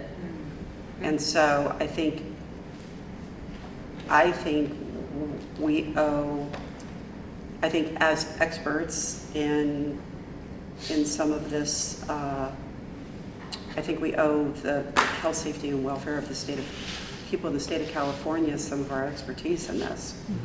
And I think the Board of Forestry has looked on our comments very seriously and with, you know, with intention. So I think they hear us when we speak. So for that, I would like to make some sort of comment and questions. I agree. One other thing is, so where I live, I'm internal to a neighborhood. I am not in any hazard fire category at all. You know, it's Los Gatos with the 100-foot eucalyptus trees. Okay, so if I'm in a standard track lot, no fire zone map or anything, why do I need to do this on my 5-foot set? You don't. Anybody in 3 years has to replace their... No, if you are in a very high fire severity zone or in the state regulatory area. So I guess. Where does it say that? Right here. I'm trying to find it in It this. says it on the front page. It's on the first Under page. What Zone 0 regulation does, and it's in that first sentence. I don't see. Point me to a page and line number, please. The summary booklet like this. Yeah, no, You made, it's the front page, it's page 0, page 1.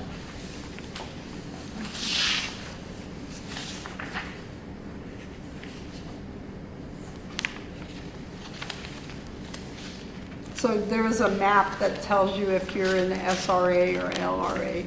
Yes, correct. So there will be a And there map is that a CAL FIRE map showing if you are in a very high fire severity. So my zone. normal neighborhood, I don't have to do this. If you are not in a very high fire severity zone and you are in the LRA, you would not have to do this. What's happened is a large portion of Southern California is now in the very high fire severity zone. Okay, I missed this. I was looking at And you this. could be too. I mean, you Yeah, would have to no, look yeah. up your, because areas that were not prior to this year are now finding themselves in those zones. Right. Okay, I missed this part up here. I was looking for it in this Oh, yeah. document Mhm. here. So I don't think they probably, or typically, legislation doesn't have a map associated with it. But, I mean, you didn't know you were in a high fire zone, or you said you just found Well, out. I'm not by CAL FIRE, but insurance companies are telling me that I am. So Yeah. is there going to be some kind of map that goes There that is, supplements? the map that is supposed to be used is the CAL FIRE fire severity zone map. And that is actually on the Board of Forestry website, and you can click on a thing, it says find your fire zone, and you can put in your address, and it'll tell you if you're in that zone. Okay. I thought, I did In not catch the first sentence. And like I said, I am not, but yet, this is going to affect our communities statewide, and it affects the people that we've been asked to protect. And so there were things in the original draft rules that were not protecting people and potentially putting them in more danger. But as you go through, you can see in blue type on the draft rule what they've actually, how they've actually changed things. Like for instance, if you go into page 4 on option 3, you can see that at the very bottom, on the second line, line 21, it was saying that it included but was not limited to grass, ornamental, or native plants and shrubs. And it's now saying this includes but is not limited to fallen leaves, tree needles, weeds, and combustible mulches. So they're allowing, now ornamentals, natives, plants because of some of the conversations that they've been having. So they have been listening. So you started out by saying option 4, now you're saying option 3? No, I was just giving that as an example, Susan, Okay. of how you can read this document and see what's changed. Everything is underlined because this is a new draft rule, and it has not been accepted into law. So that's why everything is underlined, and then the blue items that are crossed out are changes since their last plead. So can I ask, I mean, was the California Board of Forestry and Fire Protection, were they paid by the insurance companies to put this together? No, but the insurance companies and their lobbyists have done a very good job of having a lot of conversations very early on. Yeah. Before many other organizations such as Landscape Architects were aware of this. The insurance companies have used what they have termed scientific data to show that plant material is sort of an enemy in a fire situation. What many scientists that have been against some of this Zone 0 regulation have noted is that the insurance agency tests have not been peer reviewed. I mean, wind is a So wind is a scientific hazardous- data I mean, is always this- peer it's- reviewed, yeah. Scientific data is always peer reviewed. The insurance company information has not been peer reviewed. So I have a quick question. We have 4 options and then the 2 options for trees. Are they, when they finalize this regulation, are they picking like one of the 4? I don't know that they're 2? picking one of the 4. I think they're what I understand is that they're proposing these options. And then at the Thursday meeting, they are hoping to get comment on these 4 options. I would assume they're hoping that, like, some people say, yeah, option 1, 2, 3, or 4 is great. Like, yes, we agree with that. I imagine there may be some people say, I like 3, but without this, or, some variations on a theme. It could go all over the map. There's no way of knowing. The Board of Forestry has not said pick one of the 4, that's it, kind of thing. I mean, what I think they're trying to do is they're trying to hear all of these voices and do their best, really. I have to say, I commend them. This is a very, very tough job. They were told by the governor to get language together on this. I mean, they didn't just wake up one day and think this would be a fun job to do. They're really doing due diligence. And at first, we really didn't feel that that they were listening to landscape architects or scientists. This document says otherwise. I mean, it really is leaps and bounds. I mean, when their language first came out, there was no plant material in Zone 0. 0. You couldn't have trees, you couldn't have shrubs, nothing. Put gravel there, you're done. That's it. And so this has come a long, long way from that. So I do commend the Board of Forestry for doing the hard work that they needed to do. Where are the options listed? They're in brief. I saw them, I just. Yeah, they're in brief on this first page. On the summary page? And then in the regulation, they actually start on page 3. Perfect. Yeah, because I remember seeing this, but yeah, so typically what happens when they have options in there, the board is looking at those options, and kind of like we've seen with our own board, that doesn't mean they'll go with any of those options, but that based upon comments that staff has received and the board has given on the last round, that these are what staff is helping to guide the board to come to some language for, especially if there's a command on high to do so. But also providing those comments, or those options for comment. So the board is not just in a vacuum trying to make this decision, but that the public has also had an opportunity to vote on these options. Yeah, yeah. And I think, I mean, like I said, I mean, I'm prone to 4, but like option 3 would not be the end of the world by any means. I would want to see windows removed from that option, because I think like, think about older homes, there's a lot of windows on the, you know, on the face of, I think that all but limits the plant material that could be placed there within zone 0. Trying to think of options of like Yeah. how, what homes really look like. I went through my neighborhood and it would really preclude a lot of vegetation from the front of homes. That was why personally I went to option 4. What we had asked, what we had talked about at our last meeting, and then what I put in the letter that we wrote was, could we not start small, right? With like some regulation, but as loose as possible. And then as they maybe see certain circumstances or more actual scientific data can be compiled by them, then they could start to maybe build on that, right?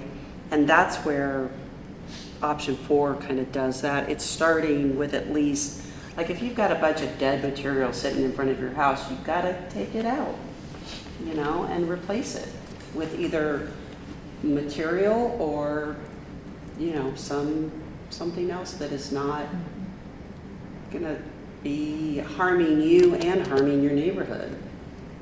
And you mentioned a plant list, potentially adding a plant list. Yeah. Would that be something that would be in this ordinance? I don't think they would do that yet, but I think it's something that could come about. And I've told them that we, LATC, would be, you know, happy to sit down with them and talk to them about those sorts of things. Yeah. You know, maybe it's a subject matter expert group or something, you know. Which we can't be a part of. Yeah. I would lean towards 3 because 3 does set the standard of having the 18-inch and 12-inch apart, where option 4 is no plants. Option 4 is plants.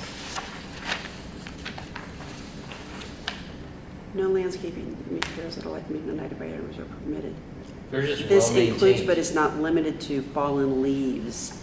So they took out all of this. Right, but up here it does specifically say what plants. This is you're- option 4. No, I know, but you are leaning towards 4, I'm leaning towards 3, because 3 does give the parameters of what plants would be allowed. Okay. Oh, you mean the heights and stuff? Yeah, You like yeah, the height. I like that this is more detailed. But is this safer? Well, again, it goes to what is ignited by embers, you need the plant list, but at Yeah. least 3 gives you the starting parameters, where 4 is, there's no parameter. But I'd like to Okay, hear what the okay, other, yeah. what our other colleagues say, Absolutely. Marty. Yeah, Marty, your thoughts? I'm grossed out by the whole thing. Really, I mean, it seems like it's really going in I know there's a lot of effort that went into it, I mean, but when it comes down to the science of, you know, a Santa Ana wind, nobody's Right, gonna no one's predict it, gonna, no. nobody's gonna perfect it. I know Altadena was different than this, but at the same time, I mean, this is And what I'm. This is yeah. frustrating. It is frustrating, Yeah. absolutely. And so. That's what- why I brought the insurance companies. Yeah. I mean, Oh, really, it's I'm just absolutely- like going, who wrote this? Well, whoever doesn't want to pay for your house burning down, Mhm. the ones that are going bankrupt. I mean, it's, So what in my mind, what I'm trying to look at is what is best for the health, safety, and welfare of Californians. plants, and we're Yeah, taking them out. plants. So let's choose the one that at least gives them the most of that, right? That's to me, because otherwise we've got heat island, we've got health issues, we've got all kinds of other stuff. Taking fire even out of the equation, right? Because we know as experts that no crazy Santa Ana driven fire is going to be stopped in its entirety. There are cases in the Eaton fire and the Palisades fire where plant material did cool the firebrand and it did protect. There's evidence of that, and I have seen it firsthand when I drove through the adjacent neighborhood of the Eaton fire. I had many clients up in that area, so I know that area firsthand. And so I think our job is to try to, is to come to some, like, what do you want me to do? Do you want me to say something at the meeting? Do you want a letter written? Where do we go from here? I think a letter is Okay. really appropriate. Yeah, okay. I mean, I'm kind of leaning towards option 4 also, because I think that it is something that's going to evolve over time. And, the one thing that I'd like to see, I haven't had a chance to read this whole thing, but, maintenance is such a big part of this. Oh, yeah. And, I just wish that was emphasized a little bit more. And then a plant list of plants that should not be, planted. I mean, we know what they are. And, at different points, 100 years ago, we were planting, thousands of plants out. Yeah, exactly. Can I ask you a question? You're leaning towards 4? Yeah. Even though 4 doesn't say you can plant anything in there. 3 says you are allowed to plant stuff. Well, it's already deleted the grass, ornamental, and native plants. So the way I'm interpreting that is that that you can. What they're saying you can't do is fallen leaves, tree needles, weeds, and combustible mulches. If I'm understanding it. You're removing all the nutrients from plants that are there. Okay, so what I read on this is 4 takes out what 3 leaves in. So 3 here says. I don't think that's correct. Yeah, because it says right here in blue, it's 1.5 times the height times 12 inches apart, where they took that out of 4. Right here in the summary, allows plants in pots and other vegetation in zone 0, but prohibits dead or dying plants, needles, leaves, weeds, and combustible mulches. No, I just want to expand a little bit on this. So, San Diego County, has a requirement now that you have to put a fire plan together. And option 3 kind of reminds me of it. It gets so prescriptive. It's telling you the height and the distance. Yeah. And like what I've heard from landscape architects is that, they feel like their ability It's too to much design regulation. is Over-regulated. Yeah. No, I think, Susan, I think it would be more to say, maybe there's something in 4 to make it very clear that it includes the summary item, but they are, each one of these options becomes less prescriptive. Is the Okay, yeah, if intention. you guys, Yeah. if that's, yes, you've convinced me. So the final summary comment for me is what is considered this, if this National Fire Protection Agency type, I'll give you this little note here. Yeah, okay, thank you. And then this whole thing of, what did it say, close to wall or next to wall, but it Yeah. didn't say what that means. It says attached, you can't attach is one thing, but how close? How can close you- is close? Yeah, I think you it have a just means 4-inch anything. gap or- Well, I think it means anything within that 0 to 5, but we can ask if that's Yeah, the so case. that's the clarification. Clarify. Mhm. In fact, I just meant. John, are you okay with that? Yeah, I was gonna suggest, like wordsmithing a couple of those options, but I don't think they would allow us to do that. Okay. What I was gonna say is,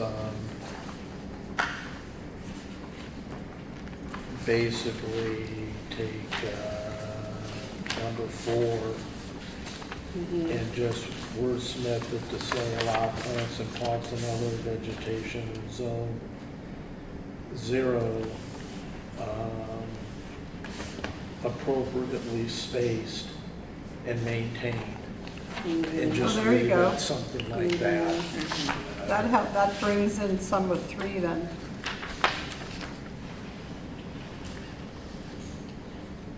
Okay, I've got that written down. Okay. Is back. And as far as the trees go, Yeah. I'm not sure. Yeah, okay. They are what they are. Yeah, okay. I mean, in general,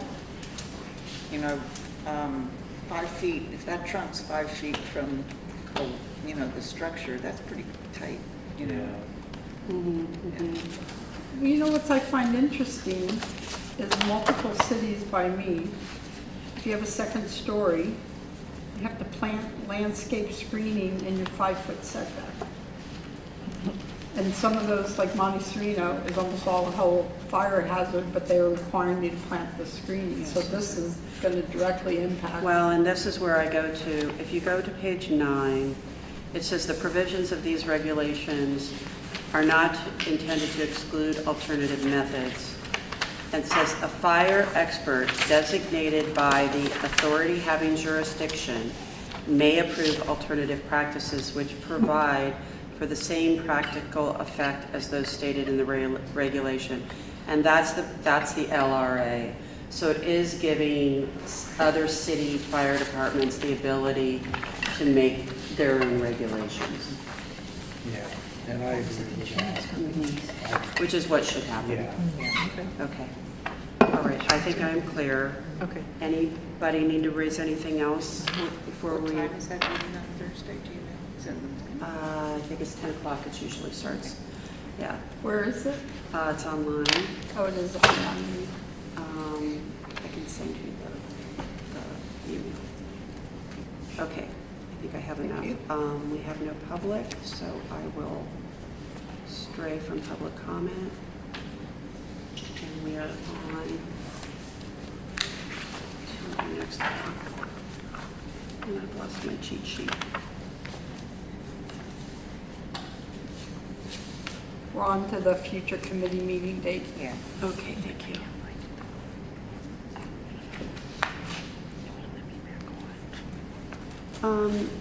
Do we have CAB's meeting dates? Yeah. Yes, we do. We have those. Oh, thank you. 2:26, Yeah, I just- 5:21, 8:20, and 11:12. How much before the meeting do we try to meet? A week or 2 weeks or 1 week ahead?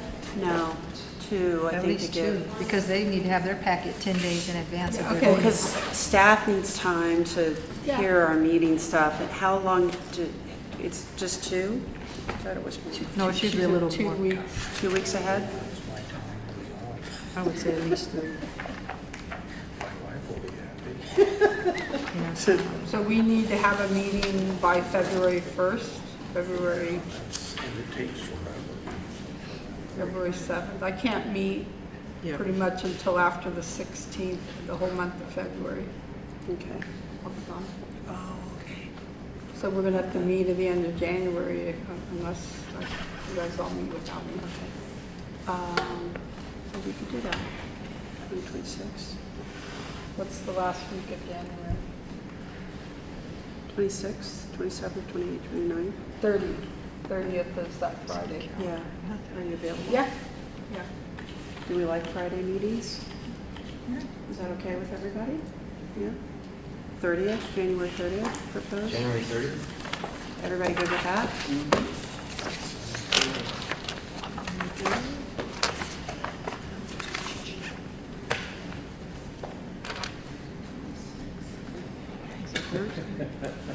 So Thursday?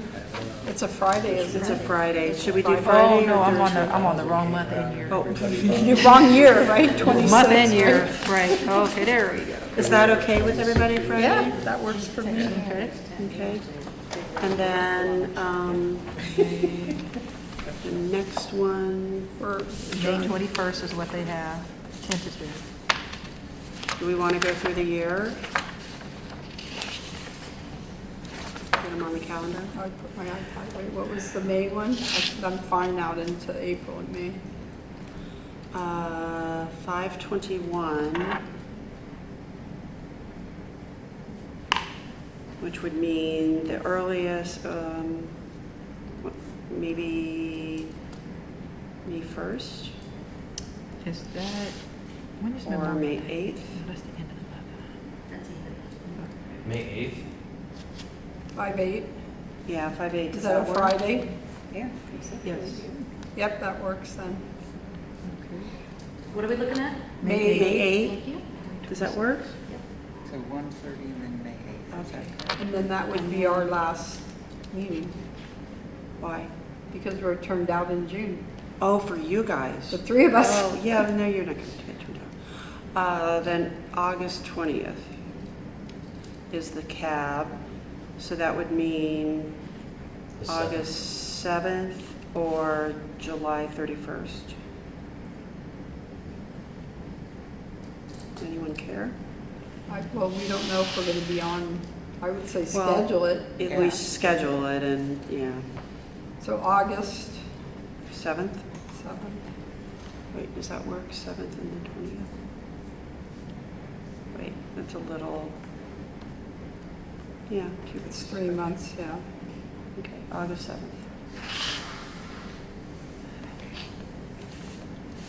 Okay. Can Great. somebody send that out at some point? Yeah. So we can, Yeah, staff will, Kim or staff will have give us a meeting request for those dates. And we'll hold those tentative because once CAB meets in December, we may have to. There may tweak be a that, shifty right? shift, yeah, So we'll exactly. send them out as like tentative holds. Okay, that sounds great. Are we adjourning? We are adjourning at 3 o'clock, Wow. All right. straight up. Ready, set, go, y'all? For this adjourned? We're adjourned. Adjourned. Thank you so much.